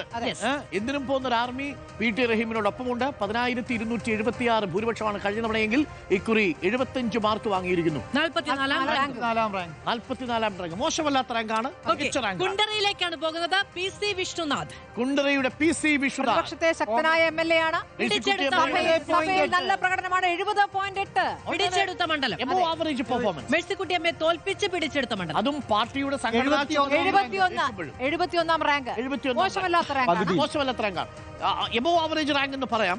മാത്രമല്ല പാർട്ടിയുടെ സംഘടനാ ചുമതല ചുമലിലേറ്റുമ്പോഴും മണ്ഡലത്തിൽ അദ്ദേഹത്തിന് ശ്രദ്ധിക്കാൻ സാധിച്ചു എന്ന് സർവേ പറയുന്നു. ഈ യൂത്ത് കോൺഗ്രസ് നേതാക്കളുടെ ഒക്കെ ഒരു വലിയ ഒരു ചേട്ടൻ സ്ഥാനത്ത് നിൽക്കുന്ന ആളാണ്. അവർക്കൊക്കെ വലിയ സ്നേഹമാണ് പി.സി. വിശ്വനാഥിനെ കുറിച്ച് പറയുമ്പോൾ. കന്നഡയും ഹിന്ദിയും തമിഴും മലയാളവും ഇംഗ്ലീഷും ഒക്കെ സംസാരിക്കാൻ പറ്റും. ചുമതലകളും ഉണ്ടായിരുന്നു. അത്യാവശ്യം പാട്ടും. ഏതായാലും പി.സി. വിശ്വനാഥ് റാങ്ക് ഷെയർ ചെയ്യുന്നുണ്ട് കേട്ടോ. എ പ്രഭാകരനും റോഷി അഗസ്റ്റിനുമായിട്ട് പി.സി. വിശ്വനാഥ് 71 റാങ്ക്. മലമ്പുഴയുടെ പ്രഭാകരനുമായും ഇടുക്കിയുടെ റോഷി അഗസ്റ്റിനുമായും കുണ്ടറയുടെ പി.സി. വിശ്വനാഥ് റാങ്ക് ഷെയർ ചെയ്യുന്നു. 71 റാങ്ക്. ഇനി നമുക്ക് നേരെ തരൂരിലേക്ക്. തരൂരിൽ പി.പി. സുമോദ് എന്ന ചെറുപ്പക്കാരന്റെ മാർക്ക് CPM-ന്റെ പി.പി. സുമോദിനും 75.6. Young comrade 75.6. നല്ല 40 റാങ്ക്. സഭയിലൊക്കെ ബഹളം ഉണ്ടാക്കുമ്പോൾ മന്ത്രിമാർക്ക് പിന്നിൽ ഒരു കവചമായിട്ട് പി.പി. സുമോദ് വന്ന് നിൽക്കും. മണ്ഡലത്തിലും ഒരു കവചമാണ്. തരൂർ മണ്ഡലത്തിലും ഒരു കവചനാണ്, രക്ഷകനാണ് പി.പി. സുമോദ്. മികച്ച റാങ്കാണ് 40 റാങ്ക്. തരൂർ ഇത് തരൂരല്ലേ A.K. ബാലൻ പ്രതിനിധാനം ചെയ്ത് നേരത്തെ. ഇപ്പോൾ അവിടെ പി.പി. സുമോദാണ്. മികച്ച പെർഫോമൻസ് ആണ് എന്ന് തന്നെ പറയാം. 40 റാങ്കാണ് പി.പി. സുമോദ്. പി.പി. സുമോദ് അതെ ജനകീയനാണ്. നമുക്ക് നോക്കാം. നമുക്ക് തേർഡ് ലിസ്റ്റ്. ഏറ്റവും ഒടുവിൽ വന്നവരിൽ CK ഹരീന്ദ്രൻ 18 റാങ്കുമായി മുന്നിൽ. താഴെ പി. അബ്ദുൽ ഹമീദ് 40 റാങ്കിൽ P P. Sumod, 44 P T. Raheem, 46 N Shamsuddin, 52 K D. Prasenan, 62 P S. Supal, 67 M V. Govindan, 71 P C. Viswanath, 106 Thiruvanchoor Radhakrishnan, 107 P. Abdul Hameed. കോൺഗ്രസും ലീഗും അവസാന 2. ഏറ്റവും പ്രധാനപ്പെട്ട ചോദ്യത്തിലേക്ക് പോകുന്നു. 16 ലക്ഷം വോട്ടർമാർ നേരിട്ട് സർവേയിൽ പങ്കെടുത്ത ഏറ്റവും വലിയ ജനകീയ സർവേയിലെ ഏറ്റവും നിർണായകമായ ചോദ്യങ്ങളിൽ ഒന്ന്, അടുത്ത മുഖ്യമന്ത്രി ആരാകണം? അടുത്ത മുഖ്യമന്ത്രി ആരാകണം എന്നുള്ള ചോദ്യം. കേരളത്തിന്റെ മനസ്സിൽ എന്താണ്? ഓരോ മുന്നണിയിൽ നിന്നും 4 പേരുടെ ചോയ്സാണ് നമ്മൾ കൊടുത്തത്. ആരൊക്കെയാണ്? ഓരോ മുന്നണിയിൽ നിന്നും 4 പേരുടെ ചോയ്സ് കൊടുത്തു. നമുക്ക് മുകളിലേക്ക് തുടങ്ങാം. ആദ്യം മുന്നണിയും ഒരുമിച്ച് നമ്മൾ കൊടുക്കുന്നു. ശോഭാ സുരേന്ദ്രന് 1.94% മാത്രം പിന്തുണ. BJP-യിൽ ഒരു ചോദ്യം വലുതാണ്. കേരളത്തിലെ 1.94% ആളുകൾ ഈ വോട്ടിങ്ങിൽ പങ്കെടുത്തവർ ഒരു നേതാവിനെ അനുകൂലിക്കുന്നു. അതെ, പക്ഷേ BJP-യിൽ ഇവരുടെ പെർഫോമൻസ് എത്ര ഉണ്ടെന്ന് നമുക്ക് അടുത്ത ലെവലിൽ അറിയാം. അടുത്തതായിട്ട് ശോഭാ സുരേന്ദ്രൻ കഴിഞ്ഞാൽ ശശി തരൂരിന്റെ 2.07. തരൂരിന്റെ പേര് താഴേക്ക് വന്നു അല്ലേ? താഴേക്ക് വന്നു. ഒരു ഘട്ടത്തിലല്ലേ? അതെ, ഒരു ഘട്ടത്തിൽ ഇല്ലാതായി. മാത്രമല്ല BJP-യിലേക്ക് പോകുന്നു എന്ന പ്രചരണം, മോദിക്ക് അനുകൂലമായിട്ടുള്ള പ്രസ്താവനകൾ, കോൺഗ്രസിൽ തന്നെ വിയോജിപ്പുകൾ, അതൊക്കെ തന്നെ തിരിച്ചടിച്ചു. ആ ഇന്ത്യൻ എക്സ്പ്രസിൽ കോളം എഴുതുന്ന സമയത്തെ തരൂരല്ല ഇപ്പോഴത്തെ, അല്ലെങ്കിൽ ഇന്റർവ്യൂ കൊടുത്ത തരൂരല്ല ഇപ്പോഴത്തെ തരൂർ. അതായത് മോദി അനുകൂലിച്ചൊരു ഒരു വാർത്തയെ അല്ലാതായിരിക്കും. തരൂർ 2.07% മാത്രം. വലിയ പരിഗണനയില്ല. രാജീവ് ചന്ദ്രശേഖരൻ ശോഭാ സുരേന്ദ്രനേക്കാൾ കൂടുതലാണ് രാജീവ് ചന്ദ്രശേഖരന്. BJP അധ്യക്ഷൻ എന്ന നിലയിൽ 2.73. 2.73% ആളുകൾ രാജീവ് ചന്ദ്രശേഖർ മുഖ്യമന്ത്രിയാകണം എന്ന് പറയുന്നു. 2.73% മാത്രം എന്ന് പറയാം. അടുത്തത് സുരേഷ് ഗോപി. അതിലും കൂടുതലാണ്. സംസ്ഥാന അധ്യക്ഷനേക്കാൾ കൂടുതലുണ്ട്. സുരേഷ് ഗോപിക്കാണ് കൂടുതൽ. 2.87. സുരേഷ് ഗോപിയുടെ സിനിമാ സ്റ്റൈലിലുള്ള പ്രതികരണങ്ങൾക്കൊക്കെ എപ്പോഴും പിന്തുണയുണ്ട്. സുരേഷ് ഗോപിക്ക് ഒരു ആരാധക വൃന്ദം ഉണ്ടല്ലോ. അത് സംസ്ഥാന അധ്യക്ഷനേക്കാൾ വലിയ ആരാധകരാണ്. 2.87. Next one M V. ഗോവിന്ദൻ 3.12. ഒരുപക്ഷെ മത്സരിക്കുന്നില്ല, ഇത്തരം മത്സരിക്കാനില്ല, പാർട്ടി സെക്രട്ടറി ആണ് എന്നുള്ളത് കൊണ്ട് കൂടിയാവാം. 3.12% ആണ് എം.വി. ഗോവിന്ദൻ. നെക്സ്റ്റ് അടുത്തത് കെ സുരേന്ദ്രൻ 3.2. BJP. അതെ അതെ, ഭയങ്കര രാഷ്ട്രീയ കൗതുകമാണ്. അതെ നോക്കൂ, സുരേഷ് ഗോപിയേക്കാൾ രാജീവ് ചന്ദ്രശേഖരനേക്കാൾ രാജീവ് ഗോവിന്ദനേക്കാൾ എം വി ഗോവിന്ദൻ മാഷിനേക്കാൾ അങ്ങനെ പറഞ്ഞ കുറച്ചുകൂടെ മുൻ അധ്യക്ഷൻ ഈ അധ്യക്ഷനേക്കാൾ. അതെ അതെ അതെ. അപ്പൊ ശരിക്കും പറഞ്ഞു കഴിഞ്ഞാൽ ഈ ചിരി നമുക്ക് കാണാൻ പറ്റുമല്ലേ? ഇപ്പോഴും BJP ഈ ചിരി കെ സുരേന്ദ്രന്റെ മുഖത്തുണ്ടായിട്ടുണ്ടാകും. കെ ആ സുരേന്ദ്രൻ പടം കറക്റ്റ് ആപ്റ്റായ പടമാണ്. അതെ കെ സുരേന്ദ്രൻ ആരോടൊക്കെയുള്ള ചിരിയാണ്. ഓരോ മുഖഭാവം അവിടെ അതെ അതെ കെ സുരേന്ദ്രൻ 3.82% ആണ് കെ സുരേന്ദ്രന് നിലവിലെ സംസ്ഥാന അധ്യക്ഷനേക്കാൾ കൂടുതൽ. Next P Rajeev 5.81. 5.81%. M V Govindan മാഷിനേക്കാൾ വളരെ മുന്നിലാണ്, വളരെ പക്ഷേ അത് മുന്നിലാണ്. സാധ്യതകളാണ്. അടുത്ത മുഖ്യമന്ത്രി ആര് എന്ന ചോദ്യത്തിലുള്ള സാധ്യതകളിൽ ഒന്ന് പി രാജീവിന്റെ പേരാണല്ലോ. പി രാജീവ് 5.81%. അടുത്ത K C Venugopal 7.21. 7.21%. K C ഇപ്പോൾ കേരളത്തിലേക്ക്, അതെ കെ സി കേരളത്തിലേക്ക് വരണം എന്നുള്ള ആവശ്യമുള്ളവർ 7.2% ഇനി ഏറ്റവും പ്രധാനപ്പെട്ട ചോദ്യങ്ങളാണ്. 4 ചോദ്യങ്ങളുണ്ട്. അടുത്ത 4 പേര് കെ. വളരെ ശൈലജ. നിർണായകമാണ്. അതിനിർണായകമായ പേര്. K. K Shailaja, Ramesh Chennithala, V D Satheesan, Pinarayi. ഏറ്റവും നിർണായകമായ ആ 4 പേരിലേക്ക് നമ്മൾ കേരളം കാത്തിരുന്ന പേരാണ്. കേരളം കാത്തിരുന്ന പേര്. ചോദ്യം എന്തൊരു ചോദ്യമാണല്ലേ? കേരളം അടുത്ത മുഖ്യമന്ത്രി ആരാകണം എന്നുള്ളത്. ആരാകണം? കെ ശൈലജ 13.61. 13.61. ഇതുവരെ വന്നതിൽ ഏറ്റവും ഏറ്റവും ഉയർന്ന പെർഫോമൻസ് ആണ് കെ ശൈലജയുടേത്. കെ ശൈലജയാകണം മുഖ്യമന്ത്രി എന്ന് 13.61% ആഗ്രഹിക്കുന്നു. അതായത് പിണറായി വിജയൻ അല്ലെങ്കിൽ കെ ശൈലജ എന്നാണ് ലേഡി ലീഡർ. അപ്പോൾ 13.61% കെ ശൈലജയുടെ പിന്തുണ നൽകുന്നു. V D Satheesan 17.18%. അപ്പൊ വി ഡി സതീശനേക്കാൾ മുകളിൽ രമേശ് ചെന്നിത്തലയാണോ? നോക്കാം. 17.18%. 17.18%. 17.18% വി ഡി പ്രതിപക്ഷ നേതാവിന് മുഖ്യമന്ത്രിയാകാൻ താല്പര്യപ്പെടുന്നവർ ചെയ്തിരിക്കുന്ന വോട്ട്. അതെ, ആരാകണം മുഖ്യമന്ത്രി എന്ന ചോദ്യത്തിന് പ്രതിപക്ഷ നേതാവ് രമേശ് ചെന്നിത്തല 17.34. വളരെ ടൈറ്റ് ആയ വളരെ ടൈറ്റ് മത്സരം. രമേശ് ചെന്നിത്തല ആയാലും വി ഡി സതീശനായാലും ഒരേപോലെയാണ്. 17.34. 17 പോയിന്റ് അല്ലേ? പ്രതിപക്ഷ നേതാവും ഇപ്പോഴത്തെ പ്രതിപക്ഷ നേതാവും രണ്ടുപേർക്കും ഏകദേശം 17%. തുല്യമായ പിന്തുണ രമേശ് ചെന്നിത്തലയ്ക്കും. കാര്യം രമേശ് ചെന്നിത്തലയുടെ പിന്നീടുള്ള ചില ഇടപെടലുകൾ, ഒപ്പം തന്നെ പാർട്ടിയിലെ ചില ഗ്രൂപ്പ് സമവാക്യങ്ങൾ, ഇതൊക്കെ ഒരു പക്ഷേ തുണയായി. MLA എന്ന നിലയ്ക്ക് ചെന്നിത്തലയാണ് മുന്നിലെ. പക്ഷേ ചെന്നിത്തല മുന്നിലാണ്, വി ഡി സതീശൻ ഒട്ടും പിന്നിലല്ല. പിന്നിലല്ല, ചെറിയ വ്യത്യാസമേ ഉള്ളൂ. 17 രണ്ടും തുല്യ performance. V D Satheesan, Ramesh Chennithala. അപ്പൊ ഇനി ഒരു പേരല്ലേ ബാക്കി? ചോദ്യം മാത്രമേ ബാക്കിയുള്ളൂ. ഒരൊറ്റ പേര് മാത്രമേ ബാക്കിയുള്ളൂ. ആ പേര് വരട്ടെ. പിണറായി വിജയനെ മുഖ്യമന്ത്രിയായി എത്ര പേർ പിന്തുണയ്ക്കുന്നു? 22.30%. ഏറ്റവും കൂടുതൽ പിന്തുണ മുഖ്യമന്ത്രി പിണറായി 3O ആഗ്രഹിക്കുന്നവർ. ഡിജിറ്റ് കൂടി അവിടെ ബാക്കി നിൽക്കുന്നു. അതെ, അതാണ്. ആവേശം കൂടി ഓടി പോയി. പിണറായി 3.0. പിണറായി 3.0 എന്ന് തന്നെ വേണമെങ്കിൽ നമുക്ക് പറയാം. 22.30. പക്ഷെ നോക്കൂ, വി ഡി സതീശനും രമേശ് ചെന്നിത്തലയും ചേർന്നാൽ 34% അല്ലേ? 17. നമുക്കെല്ലാം കൂടെ ഒന്നിച്ച് നോക്കാം. ഒരുമിച്ചൊന്ന് നോക്കിക്കഴിഞ്ഞാൽ കാണാം. പിണറായി വിജയൻ, രമേശ് ചെന്നിത്തല. പിണറായി വിജയൻ 22.3, രമേശ് ചെന്നിത്തലയ്ക്ക് 17.34, വി ഡി സതീശനും 17.18, K Shailaja 13.61, K C Venugopal 7.21, P Rajeev 5.81, K Surendran 3.82, M V Govindan 3.12, Suresh Gopi 2.87, Rajeev Chandrasekhar 2.73, Shashi Tharoor 2.07, Shobha Surendran 1.94. 43% ആളുകളാണ് ഇടതുപക്ഷത്തു നിന്നൊരു മുഖ്യമന്ത്രി ആഗ്രഹിക്കുന്നത്. തരൂർ ഇതിൽ നിന്നും താഴെയിൽ നിന്നും രണ്ടാമത് എന്ന് പറയുന്നത് തരൂരിന്റെ വീഴ്ച. അതെ, അതൊരു വീഴ്ചയായി തന്നെ അത് വരികയാണ്. പിന്നെ കേരളത്തിൽ തരൂർ സജീവമായിരുന്നില്ല താനും കേട്ടോ. അപ്പോൾ മുഖ്യമന്ത്രി ആരായിരിക്കണം എന്ന ചോദ്യത്തിന് വി ഡി സതീശനും പ്രതിപക്ഷ നേതാവും UDF ഒരേപോലെ നിൽക്കുന്നു എന്നതാണ് ഇതിലെ ഏറ്റവും ഇൻട്രസ്റ്റിംഗ് ആയിട്ടുള്ള ഫാക്ട്. പിണറായി വിജയന് 22. CM VD comparison 22.3%. Pinarayi 17.18 V D സതീശനെ പിന്തുണയ്ക്കുന്നു എന്നുള്ളതാണ്. ഇനി CM വേഴ്സസ് രമേശ് ചെന്നിത്തല 22.3% പിണറായി വിജയനെ പിന്തുണയ്ക്കുമ്പോൾ 17.34% രമേശ് ചെന്നിത്തലയെ പിന്തുണയ്ക്കുന്നു. 16 ലക്ഷം വോട്ടർമാരുടെ പിന്തുണയാണെന്ന് ഓർമ്മിക്കണം. നോക്കൂ, ഇതിൽ ഏറ്റവും പ്രധാനപ്പെട്ട കാര്യം ഈ 16 ലക്ഷം വോട്ടർമാരും ഈ ചോദ്യത്തിന് ഉത്തരം പറഞ്ഞിട്ടുണ്ട്. MLA-മാരുടെ കാര്യത്തിൽ 25,000 30,000 ഒക്കെ ആണെങ്കിൽ ഈ ചോദ്യത്തിന് മുഴുവൻ ആളുകളും 16 ലക്ഷം കേരളത്തിലെ 16 ലക്ഷം പേരുടെ മനസ്സിലുള്ള ഉത്തരമാണ് നമ്മൾ ഈ സ്ക്രീനിൽ കാണുന്നത്. ഇതിൽ ചില സൂചനകളുണ്ട്. നമ്മൾ ഒന്ന് എണ്ണി നോക്കിയാൽ തന്നെ അതിന് സൂചനകളുണ്ട്. ആന്റോ അഗസ്റ്റിൻ, ആ സൂചന വളരെ ക്ലിയർ ആണ്. ആ ക്ലിയർ ലീഡ് ഒരു പക്ഷേ നമ്മുടെ അവസാനത്തെ ചോദ്യത്തിൽ റിഫ്ലക്ട് ചെയ്യുമോ? അരുൺ സാർ, ഒരു കാര്യം എന്ന് പറഞ്ഞാൽ പിണറായി വിജയൻ 22.5%, അതുപോലെ K K Shailaja 13.61, P Rajeev 45, P 40, M V Govindan 43% ആൾക്കാരാണ് ഉള്ളൂ. 43 ഉണ്ട്. അതെ, 43 ഉണ്ട്. രമേശ് ചെന്നിത്തലയും 43 ആയിരിക്കുന്ന സമയത്തും പിണറായി വിജയൻ അവിടെ ഒരു എഡ്ജ് കിട്ടുന്നതിന്റെ പ്രധാനപ്പെട്ട കാര്യം ഈക്വലി ഷെയർ ചെയ്യാൻ മറ്റൊരാളില്ല. ഇനിയുണ്ടല്ലോ കേസിയും 35-ഉം കെ സി വേണുഗോപാൽ കൂടി ആവുമ്പോൾ 42 ആവും. തരൂരിനെ കൂട്ടും, തരൂരും കൂടി ആവുമ്പോൾ 44. അതിന് മോളിൽ പോയി. അതെ, തരൂരും കൂടി വരുമ്പോഴേക്ക് ഏകദേശം വളരെ ടൈറ്റ് ആണ്. മുഖ്യമന്ത്രിയുടെ കാര്യത്തിൽ ഈക്വലി ഓൾമോസ്റ്റ് ടൈറ്റ് ആയിട്ട് നിൽക്കുന്നു എന്ന് വേണമെങ്കിൽ പറയാം. അതുകൊണ്ട് തന്നെ അടുത്ത ചോദ്യം വളരെ പ്രധാനപ്പെട്ടതാണ്, ഏറെ നിർണായകമാണ്. വളരെ വളരെ നിർണായകമാണ്. അപ്പോൾ പ്രിയപ്പെട്ട ചോദ്യത്തിന് കാത്തിരിക്കട്ടെ.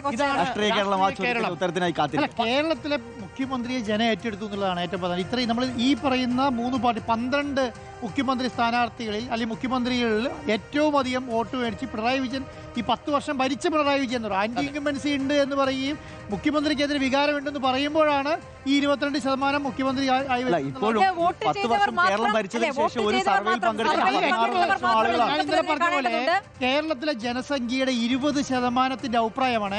കേരളത്തിലെ ജനസംഖ്യയുടെ 20 അതിലെ 22% പേരും പിണറായി വിജയൻ അതിൽ 22% പിണറായി വിജയൻ ഒപ്പിറ്റ് ചെയ്തു എന്നുള്ളതാണ്. മാത്രമല്ല നേതാക്കൾ തന്നെ ഇപ്പം പിണറായി വിജയൻ അടുത്ത തവണ മത്സരിക്കുമോ എന്ന ചോദ്യങ്ങൾ പോലും ഉണ്ടായിരുന്ന സമയത്താണ് ഈ ഇലക്ഷൻ നടക്കുന്നത്.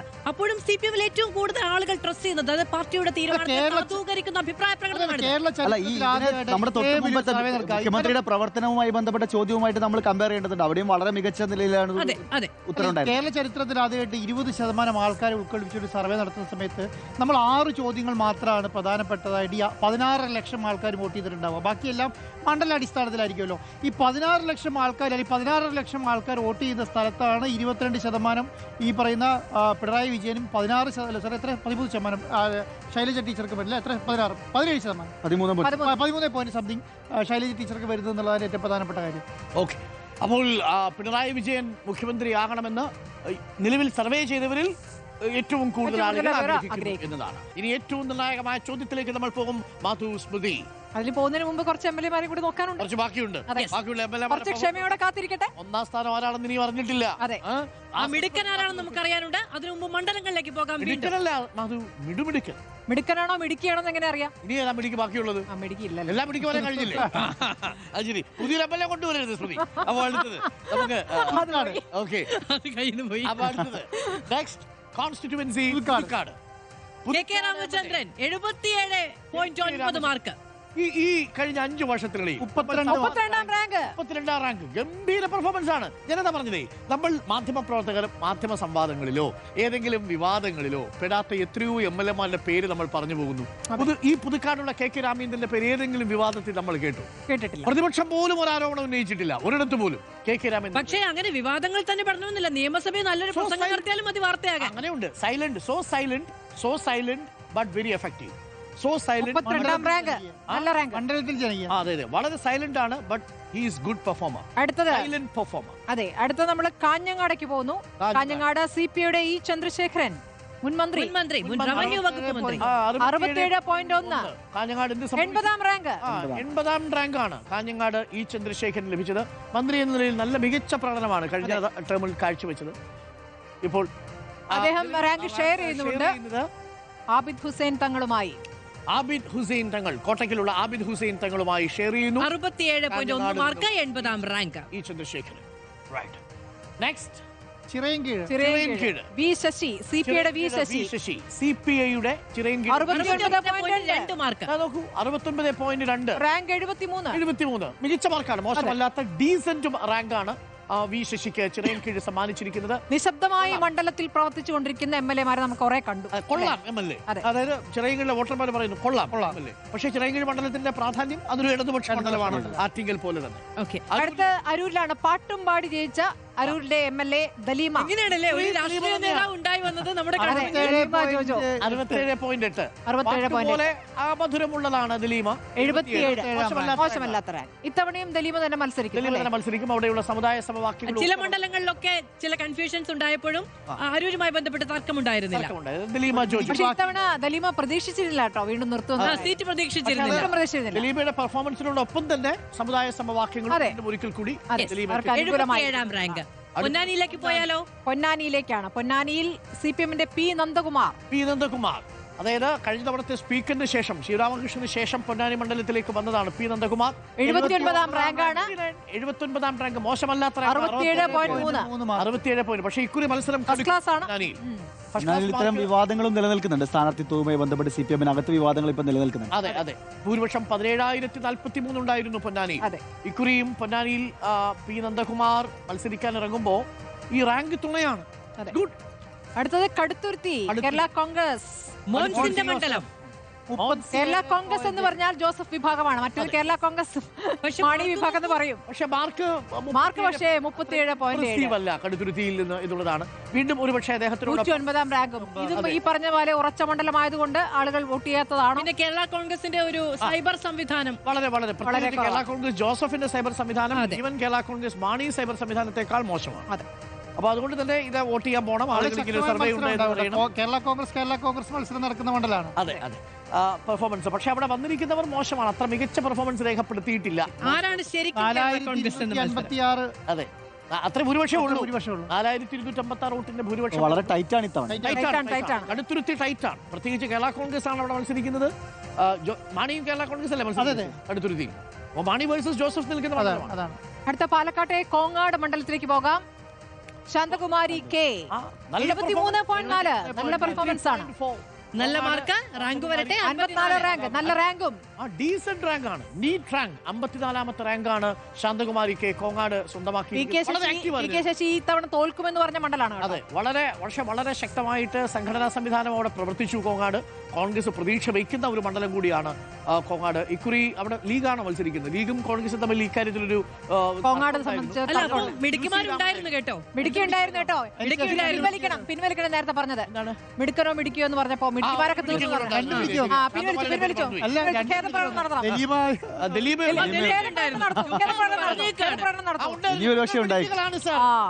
കണ്ടുപിടിക്കുക. പക്ഷെ അവർ ഒന്നാം സ്ഥലത്ത് വന്നില്ല.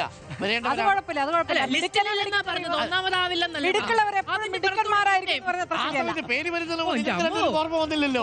അത് കുഴപ്പമില്ല. പക്ഷെ ഞങ്ങൾ ഈ വർത്തമാനം പറഞ്ഞില്ല. പക്ഷെ അത്ര ഉറപ്പോട് കൂടിയാണല്ലോ അവിടെ ഇങ്ങോട്ട് വന്നത്. ഞാൻ പറഞ്ഞില്ല. ശരി വീടിരിക്കുന്നു. രണ്ടുപേരും ക്ഷമിച്ചിരിക്കുന്നു. അടുത്തത് ചാലക്കുടി. ചാലക്കുടിയിലേക്ക് TJ സനീഷ് കുമാർ ജോസഫ്. 35.5. ചാലക്കുടി കോൺഗ്രസിന്റെ നല്ല പെർഫോമൻസ് അല്ല. 110ാം റാങ്ക്. അതിന് സാധൂകരണം നൽകുന്ന ഒരു പക്ഷേ കഴിഞ്ഞ തവണത്തെ ഭൂരിപക്ഷമായിരിക്കും. വളരെ ടൈറ്റ് മണ്ഡലമായിരിക്കും. സ്വാഭാവികമായും 1057 വോട്ടുകൾ മണ്ഡലത്തിൽ. പക്ഷേ അദ്ദേഹം മോശം പെർഫോമൻസ് അല്ല. മണ്ഡലത്തിൽ നല്ല പെർഫോമൻസ് ആയിട്ടും റാങ്ക് എങ്ങനെ വന്നു എന്ന് ഈ പറഞ്ഞതുപോലെയാണ്. അദ്ദേഹത്തിന് വലിയ പിന്തുണയൊന്നും ആ രൂപത്തിൽ അല്ലെ സൈബർ കക്ഷിയല്ല. കക്ഷിയല്ല. ഒരു പക്ഷേ റിയൽ MLA ആയിരിക്കാം. 1057 വോട്ടിന്റെ ഭൂരിപക്ഷമേ ചാലക്കുടിയിൽ കഴിഞ്ഞ തവണ ഉണ്ടായിരുന്നുള്ളൂ എന്നുള്ളതാണ്. അടുത്തത് കോഴിക്കോട് സൗത്തിലേക്ക്.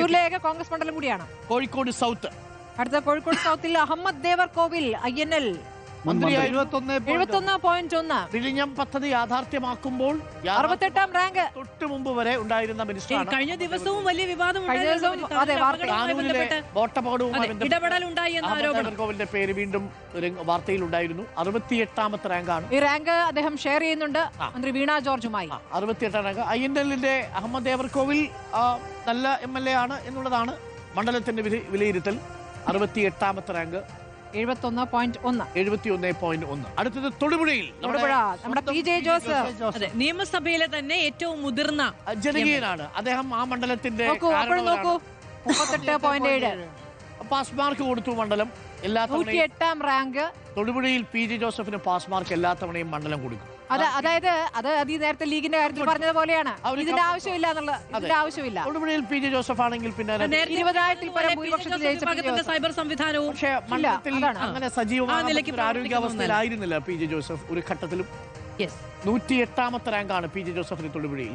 ഓക്കെ, നമുക്ക് അപ്പോൾ ഈ അവസാനത്തെ 10 10 മണ്ഡലങ്ങളൊന്ന് നോക്കാം. അതെ, പട്ടിക സ്ക്രീനിൽ ഒന്നാം സ്ഥാനത്ത് കെ കെ രാമചന്ദ്രൻ, പുതുക്കാട് മണ്ഡലം 32ാം റാങ്ക്. ഏറ്റവും താഴെ ചാലക്കുടിയിൽ ടി ജെ സനീഷ് കുമാർ. ഇടയ്ക്ക് 54 രണ്ടാം റാങ്ക്. രണ്ടാമത് വരുന്നത് ശാന്തകുമാരി കെ ആണ്. 68 Ahammad Devarkovil, 73 V Sasi, 77 Daleema Jojo, 79 P Nandakumar, 80 E Chandrasekharan, 108 P J Joseph, 109 Mons Joseph, 2 Kerala കോൺഗ്രസുകാർ അല്ലേ? 2 കേരള അതെ അതെ 109. അതെ 110 ടി ജെ സനീഷ് കുമാർ. എമ്മിന്റെ പി മമ്മിക്കുട്ടിക്ക് എത്രയാണ് മാർക്ക്? 70.3. മോശമല്ല, മോശമല്ലാത്ത മാർക്കാണ്. 72ാമത്തെ റാങ്കും. 33,000 വോട്ടിന്റെ ഭൂരിപക്ഷം, മികച്ച ഭൂരിപക്ഷത്തോടു കൂടി ജയിച്ച ജനപ്രതിനിധി ആ മണ്ഡലത്തിൽ മമ്മിക്കുട്ടി 72ാം റാങ്ക് കാഴ്ചവെച്ചിട്ടുണ്ട്. 36,274 വോട്ടിന്റെ ഭൂരിപക്ഷം ഉണ്ടായിരുന്നു. അപ്പൊ 70 മാർക്കിന് മുകളിലാണ്. That's A decent mark, that's A good mark. അടുത്തത് ചർച്ച ചെയ്യപ്പെട്ട പയ്യന്നൂർ മണ്ഡലം. വലിയ വിവാദങ്ങൾ ഉണ്ടാക്കിയ പയ്യന്നൂർ മണ്ഡലം.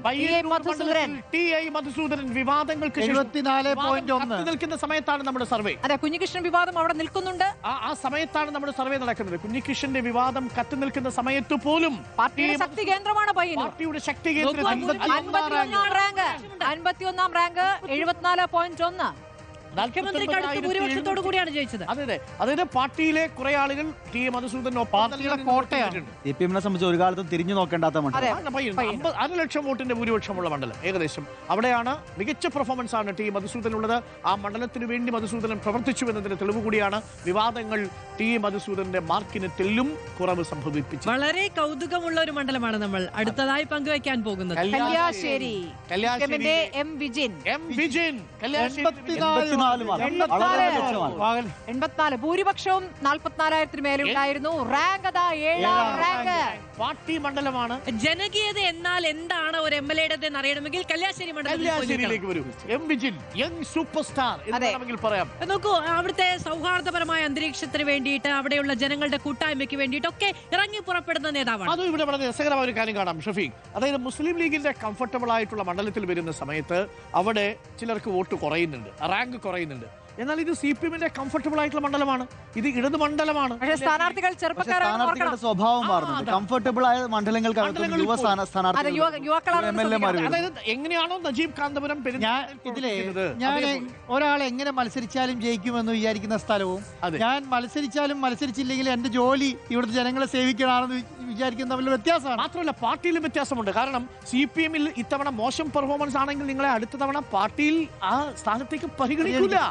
എം വിജിനും ഒരു പോലീസ് ഉദ്യോഗസ്ഥനും തമ്മിൽ ഒരു വിഷയം ഉണ്ടായത് ഓർമ്മയുണ്ടോ? അതെ, സാധാരണഗതിയിൽ രാഷ്ട്രീയക്കാരുടെ രംഗത്താണ് എല്ലാവരും കയറി പൊങ്കാലിടുക. പക്ഷെ ഒരു MLA എങ്ങനെയാണ് അറിയാതിരിക്കുക? അവിടുത്തെ പോലീസുകാരെന്ന് തിരിച്ചു ചോദിക്കുന്നത് അപ്പുറത്ത് എം വിജിൻ ആയതുകൊണ്ടാണ്. ഒരു ധാർഷ്ട്യവും ഇല്ലാത്ത ഒരാൾ, ജനകീയനായ ഒരാൾ, സൗഹാർദ്ദമുള്ള ഒരാൾ. അപ്പം എം വിജിൻ കിടുക്കി തകർത്തു. 7ാം റാങ്ക്. വീണ്ടും ഒരു യുവ പോരാളി. നമുക്കിനി വളരെ വേഗത്തിൽ പോകേണ്ടതുണ്ട്. പ്രേക്ഷകർ ക്ഷമ കെട്ട് നിൽക്കുകയാണ്. കാര്യത്തിലാണെങ്കിലും ശരി, വിജിന്റെ കാര്യത്തിലാണെങ്കിലും ശരി, നജീബിന്റെ കാര്യത്തിലാണെങ്കിലും ശരി, മഹേഷിന്റെ കാര്യത്തിലാണെങ്കിലും ശരി, ഇവരൊക്കെ യുവരക്തമാണെന്നുള്ളതാണ് നമുക്ക് പ്രോത്സാഹനം. മണ്ഡലം തിരുവമ്പാടി. വീണ്ടും ഒരു യുവ പോരാളി. അടുത്ത യുവാവിലേക്ക് 82.6. റാങ്ക് എത്ര? 11ാം റാങ്ക്. തിരുവമ്പാടിയുടെ ലിൻഡോ ജോസഫ്. പ്രേക്ഷകർ ശ്രദ്ധിക്കുക. അടുത്തത് പ്രഖ്യാപിക്കാൻ പോകുന്നത് 1ാം റാങ്ക് ആണ്.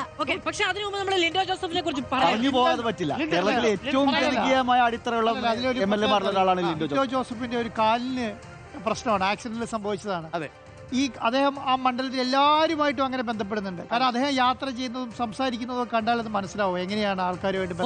അല്ല, അവിടെ വളരെ പ്രധാനപ്പെട്ട കാര്യം കാലിന് അപകടം പറ്റിയെന്നുള്ള കാര്യം കൂടിയുണ്ട്. ദുരന്ത സമയത്ത് രോഗികളെ ആശുപത്രിയിൽ എത്തിക്കാൻ വേണ്ടി സ്വയം ഡ്രൈവറായി പോയവേ അപകടം പറ്റിയതാണ്. അല്ല, അത് തന്നെയാണ് ആ മണ്ഡലത്തിൽ അദ്ദേഹത്തിന് അത്രയും ഒരു ജനകീയമായ അടിത്തറ കിട്ടിയിട്ടുള്ളത്. അത് മാത്രമല്ല, പല ഘട്ടത്തിലും ഇദ്ദേഹത്തിന്റെ ഈ ശാരീരിക പരിമിതിയെ എന്ത് ചെയ്തിട്ടുണ്ടായിരുന്നു, ട്രോൾ എന്ന സാഹചര്യം സമൂഹ മാധ്യമങ്ങളുണ്ടായിരുന്നു. ഓരോ തവണ അദ്ദേഹം പരിഹസിക്കപ്പെടുന്നതും അത് വീണ്ടും വീണ്ടും അദ്ദേഹത്തിന്റെ ജനകീയതയായി മാറുന്ന കാഴ്ചയാണ് തിരുവമ്പാടിയിൽ നമ്മൾ കണ്ടത്. പരിഹസിച്ചയാളെയും ചേർത്ത് പിടിച്ച് പോലീസ് സ്റ്റേഷനിൽ നിന്ന് കാഴ്ച കേരളം കണ്ടത്. അത് മാത്രമല്ല വളരെ ഒരു കൗതുകമുള്ള ഒരു കാര്യം കൂടി, മനോഹരനായ ഒരു മനുഷ്യൻ. 2 വർഷങ്ങൾക്ക് മുമ്പ് ഒരു വേനൽ അവധിക്കാലത്ത് സ്കൂൾ കുട്ടികള് അവരുടെ ഒരു വേനൽ അവധിക്കാലത്ത് ഒരു പെട്ടിക്കട ഒരു മിഠായിയൊക്കെ വിതരണം ചെയ്യുന്ന ഒരു കട തുടങ്ങിയപ്പോൾ അത് ഉദ്ഘാടനം ചെയ്യാൻ ഒരു MLA വന്ന കാഴ്ച, അതൊരു കേരളത്തിൽ തന്നെ ഇന്നോളമുള്ള ഒരു വളരെ സുന്ദരമായ ഒരു കാഴ്ച. വേദിയിലേക്ക് നടന്നു വരികയാണ്, എല്ലായിടത്തും ഇങ്ങനെ കൈയൊക്കെ കൊടുത്ത് അവസാനം വന്നൊരു കുഞ്ഞിനെ വളരെ സ്നേഹത്തോടെ. ലിൻഡോ നല്ല മനുഷ്യനാണ്. ലിൻഡോ, തിരുവമ്പാടിയിലെ ലിൻഡോ ജോസഫിന്റെ റാങ്ക് 11 ആണെങ്കിലും 1ാം റാങ്കിന്റെ പകിട്ടുണ്ട്. അപ്പൊ തിരുവമ്പാടിയിലെ ലിൻഡോ ജോസഫ് ഇനി 3 MLA-മാരെ ബാക്കിയുള്ളൂ കേട്ടോ. യഥാർത്ഥ 1ാം റാങ്ക് ബാക്കിയുള്ളൂ. ഇനി 1ാം റാങ്ക് മാത്രമല്ല, ഏറ്റവും മോശമുള്ളതാരാണെന്ന് അറിയണം. ഏറ്റവും മോശം 117ാമത്തെ റാങ്കിൽ നിൽക്കുന്നതാര്, ഏറ്റവും മികച്ച 1ാം റാങ്കിൽ നിൽക്കുന്നത്, രണ്ടും അറിയും പോകുന്നു. 1ാം റാങ്ക് പറയാനായിട്ടില്ല. 1ാം റാങ്കുകാരൻ വരട്ടെ. ഇപ്പം മിണ്ടരുത്. 1ാം റാങ്കുകാരൻ വരട്ടെ. 1ാം റാങ്ക്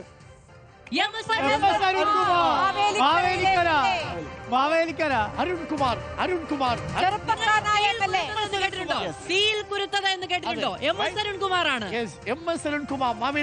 നമ്മുടെ സർവേയിലുടനീളം യുവ തുർക്കികളുടെ തേരോട്ടം. അതാണ് യുവാക്കളെ മുന്നോട്ട്. 89.6% കടന്നു വന്ന് 36 വയസ്സിൽ ജനകീയനായ MLA. അതെ, മിന്നിത്തിളങ്ങി. ആദ്യ ടേമാണെന്ന് കൂടി ഓർക്കണം. ആദ്യ ടേമാണ്. അതിൽ വളരെ പ്രധാനപ്പെട്ട കാര്യം, ഒരു സംസ്ഥാന തലത്തിലുള്ള ഒരു നേതൃരാഷ്ട്രീയത്തിലില്ല, സംഘടനാ തലത്തിൽ പോലും SFIയുടെയോ DYFIയുടെയോ വലിയ നേതാവൊന്നും ആയിരുന്നില്ല, ജില്ലയിലെ നേതാവായിരുന്നു. ജില്ലയിലെ നേതാവാണ് ആദ്യമായി MLA ആയി വരുന്നു. അത്തരമൊരു സ്ഥലത്താണ് ഈ ഒരു സർവേയിൽ വളരെ വലിയ ലെജൻഡറിയുള്ള MLA-മാരുള്ള സ്ഥലം. സംവരണ മണ്ഡലമാണ്. സാമൂഹിക നീതിയുടെ പട്ടികയിൽ ഇതൊരു മനുഷ്യൻ വിജയിച്ചു കയറുമ്പോൾ ചില മനുഷ്യരെ സംവരണ മണ്ഡലങ്ങളെ പരിഹസിക്കാറുണ്ട്. സംവരണ മണ്ഡലത്തിലുണ്ടായിരുന്ന MS അരുൺകുമാർ, ആ മണ്ഡലത്തിൽ അരുൺകുമാറിന്റെ പെർഫോമൻസ് എന്ന് പറഞ്ഞുകൊണ്ട് അരുൺകുമാർ പക്ഷേ കഷ്ടപ്പെട്ട് വന്നതാണ്. അരുൺകുമാറിന്റെ സഹോദരി ഇട്ട ഒരു പോസ്റ്റ് ഉണ്ടായിരുന്നു, വൈകാരികമായി എത്രത്തോളം കഷ്ടപ്പാടുകൾ പഠിക്കണമെന്ന ആഗ്രഹം കൊണ്ട് കൂലിപ്പണി എടുത്ത് കോളേജിൽ പോയി മികച്ച അക്കാദമിക് ബാക്ക്ഗ്രൗണ്ട് ഉണ്ടാക്കി ഒരു പ്രിവിലേജും ജീവിതത്തിൽ ഇന്നേ വരെ കിട്ടാത്ത മനുഷ്യൻ. കഴിഞ്ഞ 10 വർഷം അധികാരത്തിൽ വന്നു എന്ന് പറഞ്ഞാൽ ഇതുപോലെയുള്ള ആൾക്കാരെ കൈപിടിച്ച് ഉയർത്തിക്കൊണ്ടാണ് എന്നുള്ളതാണ്. കാരണം ആദ്യത്തെ 5 വർഷം ആദ്യമായി MLA ആകുന്ന ഒരാൾ 1ാം സ്ഥാനത്തേക്ക് 140 MLA-മാരിൽ 1ാം സ്ഥാനത്തേക്ക് എത്തിക്കുന്ന എന്നുള്ളതാണ് ഈ CPM-നെ സംബന്ധിച്ചിടത്തോളം 24,000 വോട്ടിന്റെ ഭൂരിപക്ഷത്തിൽ ജയിച്ചു, കംഫർട്ടബിളായി വന്ന ആളാണ്. പിന്നെ അതിനുശേഷം ജയിച്ചു കഴിഞ്ഞിട്ട് ആ മണ്ഡലത്തിൽ പിന്നീട് അദ്ദേഹം വിശ്രമിച്ചിട്ടില്ല എന്നതിന്റെ തെളിവ് കൂടിയാണ് MS അരുൺകുമാർ എന്നുള്ളത്. ഒരു വിവാദത്തിലും പെട്ടില്ല, ഒരു തരത്തിലുള്ള അനാവശ്യ ജാടകളും കാട്ടിയില്ല, ഒരു തരത്തിലുള്ള കോൺട്രവേഴ്സിയിലും അദ്ദേഹം കൊണ്ട് തലവെച്ചില്ല. ആ മണ്ഡലത്തിലെ ജനങ്ങൾ ഒന്നടങ്കം പറയുന്നു MS Arunkumar is A super star. Yes, 1ാം റാങ്കിന്റെ തിളക്കത്തോട് കൂടി നിൽക്കുകയാണ്. ഞാൻ നേരത്തെ പറഞ്ഞല്ലോ, പഠിക്കണമെന്ന് വലിയ ആഗ്രഹത്തോടു കൂടി പണിയെടുത്താണ് കോളേജ് പഠനത്തിലുള്ള പൈസയൊക്കെ കണ്ടുപിടിക്കുന്നത്. അവിടെ ചെന്ന് അധ്യാപകരുടെ എല്ലാം പ്രിയപ്പെട്ടവനായി മാറുകയാണ്. സംഘടനാ രാഷ്ട്രീയത്തിൽ നിൽക്കുന്ന ആളുകളോട് പൊതുവെ അധ്യാപകർക്കൊരു ചെറിയ നീരസൊക്കെ ഉണ്ടാവുമല്ലോ, അങ്ങനെയല്ല പക്ഷെ ഉണ്ടായത്. ഒരു സന്തോഷം എന്താണെന്ന് വെച്ചാൽ ഷഫീഖെ, കേൾക്കുന്നത് ജനം കാര്യമായി കേൾക്കുന്നത് ഇപ്പോഴായിരിക്കും. ഇതേപോലുള്ള യുവ നേതാക്കൾ, ആ മണ്ഡലത്തിലുള്ളവർക്ക് അപ്പുറത്തേക്ക് അതെ, ഇതേപോലുള്ള യുവ നേതാക്കൾ നമ്മുടെ ഇടയിൽ മികച്ച പെർഫോമൻസ് കൂടി വരുന്നു എന്നുള്ളത് കേരളം എത്ര സുരക്ഷിതമാണ് എന്നുള്ളതിന് ഒരു തോന്നൽ കൂടി ഉണ്ടാകും. വളരെ പ്രധാനപ്പെട്ട ഒരു കാര്യമുണ്ട്. ഈ സർവേയിൽ 5ാം സ്ഥാനത്ത് രമേശ് ചെന്നിത്തല പോലുള്ള ഒരു വലിയ അധികായൻ ഒരാൾ നിൽക്കുന്നു. അതിന് മുന്നിലുള്ള 4 MLA-മാർ ആരൊക്കെ? MS അരുൺകുമാർ വരുന്നു, VK പ്രശാന്ത് വരുന്നു, KU ജനീഷ് കുമാർ വരുന്നു, KV സുമേഷ് വരുന്നു. 4 യുവ MLA-മാർ, കരുത്തരായ മണ്ഡലത്തിൽ വളരെ സജീവമായി 4 പോരാളികൾ. ഈ അധികാരന്മാരൊക്കെ ഒഴിഞ്ഞു പോയാലും നാളേക്ക് നാടിനെ നയിക്കാൻ നേതാക്കളുണ്ട്. രാഷ്ട്രീയ കേരളം മുന്നോട്ട് എന്ന് നമുക്ക് പറയാം. അഭിനന്ദനങ്ങൾ. അതോടൊപ്പം തന്നെ ആ അഭിനന്ദനങ്ങൾ നമുക്ക് നേരിട്ട് അറിയിക്കണമെന്നുണ്ട്. അരുൺകുമാർ നമ്മൾ ശ്രമിച്ചുകൊണ്ടിരിക്കുകയാണ്. MS അരുൺകുമാർ, മാവേലിക്കരയിൽ നിന്നുള്ള CPM-ന്റെ MS അരുൺകുമാർ, യുവ തുർക്കി. അതെ, 1ാം റാങ്ക്. ഗംഭീര പെർഫോമൻസ് ആണ്. അതായത് ഇനി 11 മാർക്കേ അദ്ദേഹത്തിന് നഷ്ടപ്പെടാനുള്ളൂ. 100 മാർക്കിൽ 11 മാർക്കേ ഉള്ളൂ. അവിടെ ബാക്കിയുള്ള അവിടെ CPM-ഉം BJP വോട്ട് ചെയ്യാൻ ആരുമില്ല. അതായത് ഹേറ്റേഴ്സ് ഇല്ലാത്ത മറ്റുള്ളവരൊക്കെ എന്തൊക്കെയാണ് നാട്ടിൽ കാണിച്ചു കൂട്ടിയത്. ചില MLA-മാരത് കാണണം അല്ലെ, ചില MLA-മാരത് കാണണം. ആ പ്രിവിലേജ് ഉപയോഗിച്ചുകൊണ്ട് ചില MLA-മാര് എന്തൊക്കെ ചെയ്തു കൂട്ടി. അതായത് ജനം കൊടുത്ത കൊടുത്ത വലിയ പിന്തുണയെ എങ്ങനെ വിറ്റ് കാശാക്കി? അവസരം കിട്ടുമ്പോഴേ എത്ര പേരെ അതിന്റെ പേരിൽ ദുരന്തം അനുഭവിപ്പിച്ചു, ദുരിതത്തിലാക്കി എന്നുള്ളത് നമ്മൾ കണ്ടതാണ്. അവിടെയാണ് എം എസ് അരുൺകുമാറും 36-ാമത്തെ വയസ്സിൽ MLA ആയി മിടുക്കനായി 1ാം റാങ്ക് വാങ്ങി നിൽക്കുന്നു. അരുൺകുമാർ, മാവേലിക്കരയുടെ എം എസ് അരുൺകുമാർ 1ാം റാങ്ക്. നമ്മൾ എം എസ് അരുൺകുമാറിനെ ട്രൈ ചെയ്യുന്നുണ്ടായിരുന്നു. ഇത് നേരത്തെ നമ്മൾ അറിയിച്ചിട്ടില്ല എം എസ് അരുൺകുമാറിനെ. അതുകൊണ്ട് കിട്ടുന്ന ഘട്ടത്തിൽ നമുക്ക് തിരിച്ചു വരാം. എം എസ് അരുൺകുമാർ 1ാം റാങ്ക്, ഏറ്റവും മികച്ച പ്രകടനം കാഴ്ചവെച്ച MLA ആയിട്ട് മാറുന്നു എം എസ് അരുൺകുമാർ. അപ്പൊ നമ്മുടെ റാങ്കിങ്ങിന്റെ ഒരു പ്രത്യേകത കൂടെ നോക്കണം. 23 MLA-മാർ റാങ്ക് ഷെയർ ചെയ്തിട്ടുണ്ട്. റാങ്ക് പങ്കിട്ട 17 വരെ ഉള്ളൂ. അതുകൊണ്ടാണ് ഏറ്റവും മോശം അഥവാ ഏറ്റവും മികച്ചതല്ലാത്ത പെർഫോമൻസ് കാഴ്ചവെച്ചാൽ മോശം എന്ന് പറയുന്നത് അവസാന റാങ്ക് സർവേയിൽപ്പെട്ടയാൾ, അല്ലെങ്കിൽ അഥവാ വളരെ കുറഞ്ഞ വോട്ട് കിട്ടിയ, അങ്ങനെ പറഞ്ഞാൽ മതി. അതാണ് 1ാമത് നിൽക്കുന്നത് നമ്മളുടെ എം എസ് അരുൺകുമാർ. ഏറ്റവും അവശേഷിക്കുന്ന 2 പേരിൽ രാഹുൽ മാങ്കൂട്ടത്തിലുമുണ്ട്. രാഹുലിന്റെ റാങ്ക് കൂടി നമുക്ക് നോക്കാം. രാഹുൽ മാങ്കൂട്ടത്തിലാണോ ഏറ്റവും പിന്നിൽ നിൽക്കുന്നത്? അല്ല, 113-ാം റാങ്ക്. ആശ്വാസമുണ്ട്, പിന്നിൽ നിന്ന് 4ാമത്തതാണ് 131.4. നോക്കൂ, ഈ വാർത്തയും വിവാദങ്ങളും കൃത്യമായി ജനം അതിനൊരു വില കൊടുത്തിരിക്കും.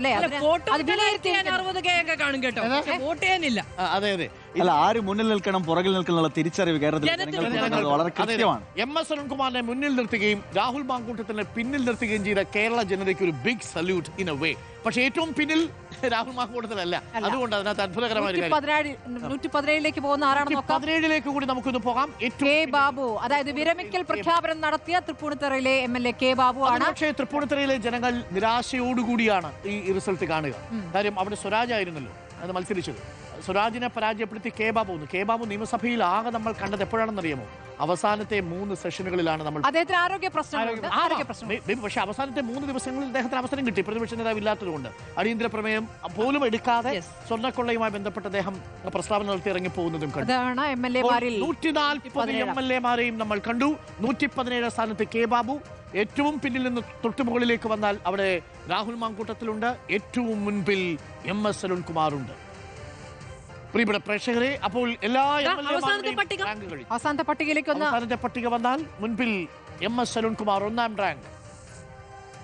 1ാം റാങ്കോടുകൂടി എം എസ് അരുൺകുമാർ, 2ാം rank K Prasanth, V K Prasad, K U Janeesh Kumar, അതെ 4 K V Sumesh, 5 Ramesh Chennithala, 6 K B Ganesh Kumar, 7 M Vijayan, 8 V Sivankutty, 9 Pinarayi Vijayan. ആദ്യത്തെ 10 ചാണ്ടി ഉമ്മൻ. പാർട്ടി നോക്കൂ, ആദ്യത്തെ 10 MLA-മാരിൽ 7 MLA-മാർ CPM അല്ലേ? അതെ, 7 MLA-മാർ. ഇത് രണ്ടാമത്തെ പട്ടികയാണ് അല്ലേ? രണ്ടാമത്തെ പട്ടികയാണ്. 10 PA മുഹമ്മദ് റിയാസ്, 10-ൽ തന്നെ Najeeb Kanthapuram, 11 Lindo Joseph, 12 VD Satheesan, 13 PK Kunhalikutty, 14 GR Anil, 14 തന്നെ CR Mahesh, 15 T Siddique, 16 DK Murali, 17 KK Shailaja. നമുക്ക് ആ പട്ടികകൾ വായിച്ചാൽ അല്പം ബുദ്ധിമുട്ടും. ഇങ്ങനെ നീണ്ടുപോകുന്ന പട്ടികയാണ്. അതെ, പലരും ഷെയർ ചെയ്യുന്നതാണ് റാങ്ക്. ഏറ്റവും പ്രധാനപ്പെട്ട വളരെ വിശദമായ വിവരങ്ങളെല്ലാം നമ്മുടെ വെബ്സൈറ്റിൽ ഇന്ന് രാത്രി മുതൽ ലഭ്യമായിരിക്കും. മുഴുവൻ പ്രേക്ഷകർക്കും നമ്മുടെ വെബ്സൈറ്റിൽ 140 MLA-മാരുടെയും മുഴുവൻ വിവരങ്ങളും റാങ്കും പ്രധാനമായ ചോദ്യത്തിലേക്ക് പ്രത്യേകിച്ച് കാർഡായിട്ട് കുറക്കും. അത് സോഷ്യൽ മീഡിയ നമ്മുടെ സോഷ്യൽ മീഡിയ ഹാൻഡിൽസിലൂടെ ഇതെല്ലാം വളരെ കൃത്യമായിട്ട് അറിയാം. അതുപോലെ തന്നെ നമ്മുടെ വെബ്സൈറ്റിൽ 140 MLA-മാരുടെയും സ്കോർ വളരെ പ്രധാനമായ ചോദ്യം. ബിഗ് ക്വസ്റ്റ്യൻ, ഏത് സർക്കാർ അധികാരത്തിൽ വരണം എന്നുള്ളതാണ് ഏറ്റവും പ്രധാനപ്പെട്ട ചോദ്യം. ആ ചോദ്യത്തിലേക്ക് നമ്മൾ കടക്കുന്നു. റിപ്പോർട്ടർ ഓൺലൈൻ ഇലക്ഷൻ സർവേ 16.5 ലക്ഷം വോട്ടർമാർ വിധി എഴുതിയ സർവേയിലെ ഏറ്റവും പ്രധാനപ്പെട്ട ചോദ്യത്തിലേക്ക് നമ്മൾ കടക്കുന്നു. ഏത് സർക്കാർ അധികാരത്തിൽ വരണം? ഏത് മുന്നണിയുടെ സർക്കാർ അധികാരത്തിൽ വരണം? ജനമനസ്സിലുള്ള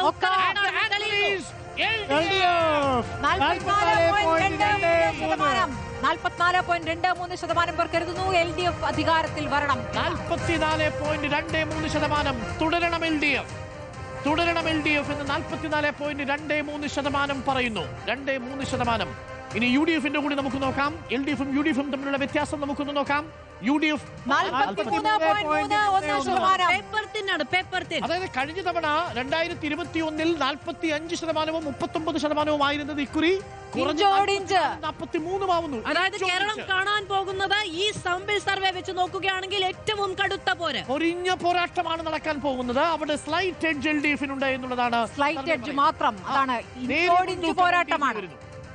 തുടർഭരണം പൂർത്തിയാക്കിയ ഒരു സർക്കാരിന് ഒരു ഇലക്ഷൻ സർവേയിൽ, ഓൺലൈൻ ഇലക്ഷൻ സർവേയിൽ ഇപ്പോഴും എഡ്ജ് ഉണ്ടായിരുന്നത് പ്രധാനമാണ്. പക്ഷേ കടുത്ത പോരാട്ടത്തിലേക്കാണ് ഇത് പോവുക. ഇന്ത്യക്ക് 11.76. എൻഡിഎ വീണ്ടും താഴേക്ക് പോകും എന്നുള്ളതാണ് സർവേ. 15 എന്നുള്ളതാണ് അവരുടെ ഗോൾ. 11.76%. ഇതാണ് ഗ്രാഫ്. 44.23%. ഏകദേശം 1% ഇല്ല. 1% പോലും ഇല്ല. ഒരു 5 or 6 സീറ്റുകളുടെ വ്യത്യാസത്തിൽ ഒരുപക്ഷെ ഫലം വന്നേക്കാം. ഒരുപക്ഷെ 5 to 6% വരെ, അല്ല 5 to 6 സീറ്റിന്റെ വ്യത്യാസം ഉണ്ടായേക്കാം എന്നുള്ളതാണ്. LDF 44.23%, UDF 43.31%, NDA 11.76%, മറ്റുള്ള 0.7%. അത് പോരാട്ടത്തിന് നല്ല വീര്യമേറുന്ന ഒരു ഫലമാണ് വന്നിരിക്കുന്നത്. 44.23% തുടരും LDF എന്നുള്ളതാണ് ഇപ്പോൾ ഈ സർവേ പ്രകാരം പറയുന്നത്. പക്ഷേ സ്ലൈറ്റ് എഡ്ജാണ്. കനത്ത പോരാട്ടമായിരിക്കും ഇനി വരും ദിവസങ്ങളിലെ പ്രധാനപ്പെട്ട വിഷയങ്ങൾ. 2-3 ദിവസത്തിനുള്ളിൽ ഇലക്ഷൻ പ്രഖ്യാപിക്കപ്പെടും. പിന്നീട് പ്രചാരണ കാലമാണ്. ഒരു കാര്യം കൂടി പ്രേക്ഷകർ അറിയണം. ഈ സർവേ ക്ലോസ് ചെയ്യുന്നത് ഫെബ്രുവരി മാസം 28-ാം തീയതി രാത്രി 10 മണിക്കാണ്. അതിനുശേഷമുള്ള പ്രധാനപ്പെട്ട സംഭവ വികാസങ്ങളോ ദൃശ്യങ്ങളോ ഒന്നും ഈ വോട്ടെഴുത്തിനെ സ്വാധീനിച്ചിട്ടില്ല. അതായത് ടൗൺഷിപ്പ് ഉദ്ഘാടനം ചെയ്തതോ അതുമായി ബന്ധപ്പെട്ട വിഷയങ്ങൾ, സർവേയുമായി ബന്ധപ്പെട്ട് ഉയർന്ന പ്രധാനപ്പെട്ട വിവാദങ്ങൾ, DA സന്ദേശവുമായി ബന്ധപ്പെട്ട് ഉയർന്ന വിവാദങ്ങൾ തുടങ്ങി ഇന്നത്തെ ഏറ്റവും പുതിയ വിഷയങ്ങൾ വരെ ഒരുപക്ഷെ തെരഞ്ഞെടുപ്പിൽ പലതരത്തിൽ പ്രതിഫലിച്ചേക്കാം. സ്വാധീനിക്കാൻ പോകുന്ന വലിയ ഘടകം സ്ഥാനാർത്ഥി പ്രഖ്യാപനമാണ്. സ്ഥാനാർത്ഥി പ്രഖ്യാപനം വരുന്നതിന് മുൻപാണ് ഇപ്പോൾ ഈ വിധിയെഴുത്ത് വന്നിരിക്കുന്നത്. ഇനി ഇതിനകത്ത് വ്യത്യാസം വരുത്താൻ ശേഷിയുള്ളത് സ്ഥാനാർത്ഥികൾക്ക് മാത്രമാണ്. കേരളത്തിൽ അതും പ്രേക്ഷകർ അറിയണം, 3 മുതൽ 4% വരെ പരമ്പരാഗതമായി സ്ഥാനാർത്ഥികളുടെ മികവ് ഒരു പ്രധാനപ്പെട്ട വോട്ടിംഗ് മാനദണ്ഡമാണ്. അതായത് UDF മികച്ച സ്ഥാനാർത്ഥികളെ നിർത്തിയാൽ LDF മറികടക്കാം. അതേപോലെ LDF നിർത്തുന്ന സ്ഥാനാർത്ഥികൾ മികച്ചതാണെങ്കിൽ ഇതിനെ മറികടന്നു പോകും. സ്ഥാനാർത്ഥി ചർച്ചകൾക്ക് നേതാക്കൾ ഡൽഹിയിൽ തുടരുന്നുണ്ട്. സ്ഥാനാർത്ഥി ചർച്ചകൾക്ക് ഡൽഹിയിൽ നേതാക്കൾ തുടരുന്നുണ്ട്.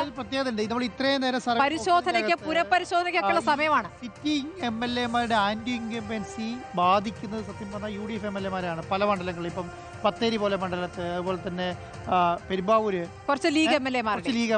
അപ്പൊ ഞാൻ പറയുന്നത് ഈ പ്രായത്തിനെയൊക്കെ മാനിച്ച് യുവ MLA-മാർക്കൊക്കെ അല്ല യുവ സ്ഥാനാർത്ഥികളൊക്കെ നിർത്തണേ കുറച്ചും കൂടെ പിടിച്ചെടുക്കാൻ കഴിയുന്ന മണ്ഡലങ്ങളുണ്ട് കേരളത്തിൽ എന്നുള്ളതാണ്. ഓക്കെ, ഇപ്പോൾ വരുന്നൊരു വാർത്ത കൂടി ഉണ്ട് കേട്ടോ. സംസ്ഥാന സർക്കാരിന്റെ ഇരണ്ടകാലം പരസ്യം അത് ഹൈക്കോടതിയിലോട്ട് പോകുന്നുണ്ട് എന്നുള്ളതാണ്. കാര്യം അതായിരുന്നല്ലോ പ്രധാനപ്പെട്ട പ്രചരണായുധം. ആ പരസ്യം വരുന്നതിന് മുൻപാണ് ഈ സർവേ വരുന്നത്. കാര്യം ഈ പരസ്യങ്ങളും പ്രചരണങ്ങളും എങ്ങനെയാണ് തെരഞ്ഞെടുപ്പിനെ ബാധിക്കുക എന്നുള്ളത് ഏറ്റവും കൂടുതൽ കാണാൻ പോകുന്നത് ഈ തെരഞ്ഞെടുപ്പിലാണ്. ഏറ്റവും കൂടുതൽ കോടതി കയറുന്ന സൈബർ പോരാട്ടം എല്ലാ പ്രാവശ്യത്തെ പോലെ അല്ല കേട്ടോ. ഇപ്രാവശ്യം സൈബർ പോരാട്ടം കൂടിയായിരിക്കും. സൈബർ PR പോരാട്ടം, അതിന്റെ റിസൾട്ട് കൂടിയായിരിക്കും. ഗ്രൗണ്ടിലും ആ പോരാട്ടത്തിൽ ആവേശം കാണും എന്നുള്ളതാണ്. അപ്പോൾ സുഖകരമായി അവസാനിപ്പിക്കാനുള്ള സമയമായിരിക്കും പോകുന്നത്. ട്രെൻഡ് ഉണ്ടോ എന്ന ചോദ്യം തന്നെയാണ്. ഇതിനകത്തൊരു കാര്യം വ്യക്തമാണ് കേട്ടോ. ഇതിനകത്തൊരു വേവ് നിങ്ങൾക്ക് പ്രകടമാകുന്നില്ല എന്നുള്ളതാണ്. ഒരു വേവ് പ്രകടമാകുന്നില്ല. പക്ഷേ UDF നില മെച്ചപ്പെടുത്തുന്നത് ഒന്നാമത് അത് സൈബർ ഇടത്ത് നടക്കുന്നത് കൂടിയാണല്ലോ. ജനങ്ങൾ ഓൺലൈൻ വോട്ട് ചെയ്യുന്നതല്ലേ. ട്രെൻഡ് വളരെ സ്വാഭാവികമായി അടിത്തട്ടിൽ ഉണ്ടാകുന്ന ഒന്നാണ്. അത് ജനവികാരത്തെ പല ഘടകങ്ങളുണ്ട്. ഇതിനകത്തുണ്ടാകുന്ന പ്രശ്നം ഞാൻ നേരത്തെ പറഞ്ഞ പോലെയാണ്. ഇത്രയും അധികം ആൾക്കാർ വോട്ട് ചെയ്തിട്ടാണ് ഇങ്ങനെ ഒരു റിസൾട്ട് വരുന്നത് എന്നുള്ളതാണ്. നമ്മൾ ഇത് സൈബർ എന്ന് പറഞ്ഞാലും ഈ പ്രധാനപ്പെട്ട 6 ചോദ്യങ്ങൾക്ക് നമ്മൾ സൈബർ എന്ന് പറയാൻ കഴിയത്തില്ല. കാരണം കേരളത്തിലെ 16 ലക്ഷം ആൾക്കാർ അവരുടെ മൊബൈൽ ഉപയോഗിച്ച് ഒരു പ്രാവശ്യം OTP മേടിച്ച് വോട്ട് ചെയ്യുന്ന വോട്ടാണ്. അപ്പൊ 16 ലക്ഷം ആൾക്കാർ വോട്ട് ചെയ്യുമ്പോൾ എന്ത് റിസൾട്ട് വരുന്നു എന്നുള്ളത് ഒരു വികാരം തന്നെയാണ്. അതിന്റെ പെർസെന്റേജ് ആണ് ഈ കാൽക്കുലേറ്റ് ചെയ്യുന്നത്. ഓരോ പ്രദേശത്ത് നിന്ന് എത്രത്തോളം വോട്ടുകൾ വന്നിട്ടുണ്ടെന്ന് നമുക്ക് ഇതിനകത്ത് ട്രാക്ക് ചെയ്യാൻ കഴിയുന്നുണ്ട്. അതുകൊണ്ട് തന്നെ ഉടനീളം കാസർഗോഡ് മുതൽ തിരുവനന്തപുരം വരെയുള്ള കേരളത്തിന്റെ എല്ലാ ജില്ലകളിൽ നിന്നും പ്രാദേശികമായി തന്നെ ഓരോ സ്ഥലങ്ങളിൽ നിന്നും വോട്ട് വന്നിട്ടുണ്ട്. അതുകൊണ്ട് ഏതെങ്കിലും ഒരു കോർണറിൽ നിന്ന് അക്യുമുലേറ്റ് ചെയ്തെന്നുള്ളൊരു ചിന്ത ഇതിനകത്ത് ഇല്ല. ഈ വിധി എഴുത്തിനകത്ത് വൈരുദ്ധ്യമില്ല എന്നുള്ളതാണ്. കാരണം ഇപ്പോൾ നമ്മൾ ഏറ്റവും പ്രധാനപ്പെട്ട വിഷയമായിട്ട് എടുത്തത് ഏതാ? വികസനമാണ്. രണ്ടാമത്തത് എടുത്തിരിക്കുന്നത് ക്ഷേമ പെൻഷനാണ്. ഏറ്റവും കൂടുതൽ ആളുകൾ മുഖ്യമന്ത്രിയാകണമെന്ന് പറഞ്ഞിരിക്കുന്നത് ആരാ? പിണറായി വിജയൻ. മുഖ്യമന്ത്രി പിണറായി വിജയൻ MLA എന്ന നിലയിൽ കിട്ടിയ മാർക്ക് എത്ര? 9ാമത്തെ റാങ്കാണ്. ഇതെല്ലാം കൂട്ടി യോജിക്കുമ്പോൾ ആ ട്രെൻഡ് അതിനകത്ത് ടാബുലേഷൻ പാറ്റേൺ വളരെ കറക്റ്റ് ആണ്. ഏതെങ്കിലും തരത്തിൽ വൈരുദ്ധ്യമില്ല എന്ന് നമുക്ക് കാണാൻ സാധിക്കും. അത് അതിന്റെ മുന്നണികൾക്കെല്ലാം ഇതൊരു പാഠമായിട്ട് എടുക്കാം. ഇതൊരു സൂചികയാണ്. ഈ സൂചിക വെച്ച് മുന്നോട്ട് പോകാം. കേരളത്തിലെ ട്രെൻഡ് എന്താണ് എന്നുള്ളത് ഇതൊരു അന്തിമ വിധിയല്ല. ഫെബ്രുവരി 28-ാം തീയതി വരെയുള്ള രാഷ്ട്രീയ സംഭവ വികാസങ്ങളുടെ പ്രതിഫലനമാണ്. അതിനുശേഷം സംഭവിച്ചതൊന്നും തന്നെ ഈ വിധിയെഴുത്തിൽ പ്രതിഫലിച്ചിട്ടില്ല എന്ന് മാത്രവുമല്ല, ഇത് കേരളത്തിലെ 16.5 ലക്ഷത്തോളം ആളുകൾ റാൻഡം സാമ്പിളിംഗ് ചെയ്ത് അവരുടെ താല്പര്യപ്രകാരം നടത്തിയ വിധിയെഴുത്താണ്. ഏതെങ്കിലും ഒരു ഏജൻസി ഉപയോഗിച്ചുകൊണ്ട് നമ്മൾ നടത്തിയ സർവേ അല്ല എന്നുള്ളത് പ്രത്യേകം ശ്രദ്ധിക്കുക. ഇതൊരു സിസ്റ്റമാറ്റിക് റാൻഡം സാമ്പിളിംഗ് വഴി നമ്മൾ എടുത്തിരിക്കുന്ന ഒരു സർവേ അല്ല എന്നതൊരു പരിമിതിയാണ് എന്നുള്ളത് കൂടി പ്രേക്ഷകരോട് പറയുന്നു. പക്ഷേ ഇതിന്റെ സാധ്യത 16.5 ലക്ഷത്തോളം ആളുകൾ ഈ സർവേയിൽ പങ്കെടുത്തു.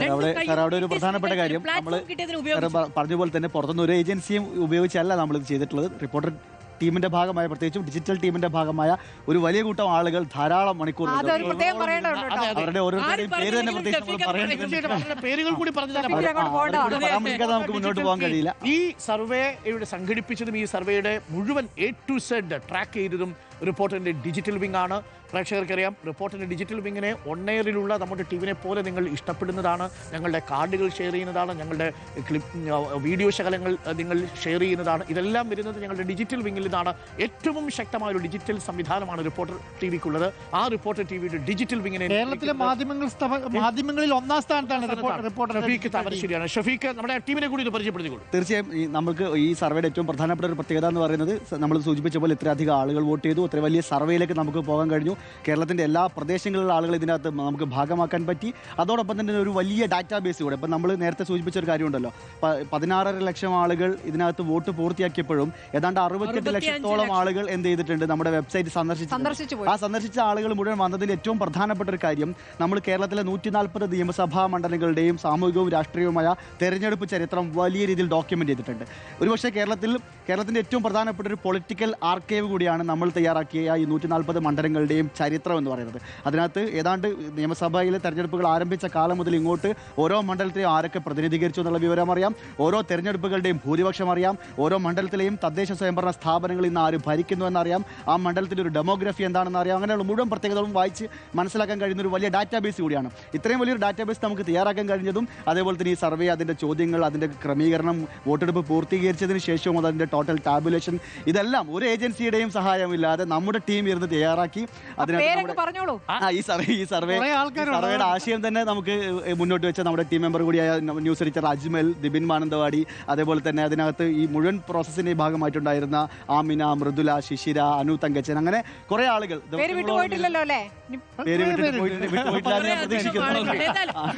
അങ്ങനെ ധാരാളം ആളുകൾ പൂർത്തീകരിച്ച ഒരു സർവേയാണ്.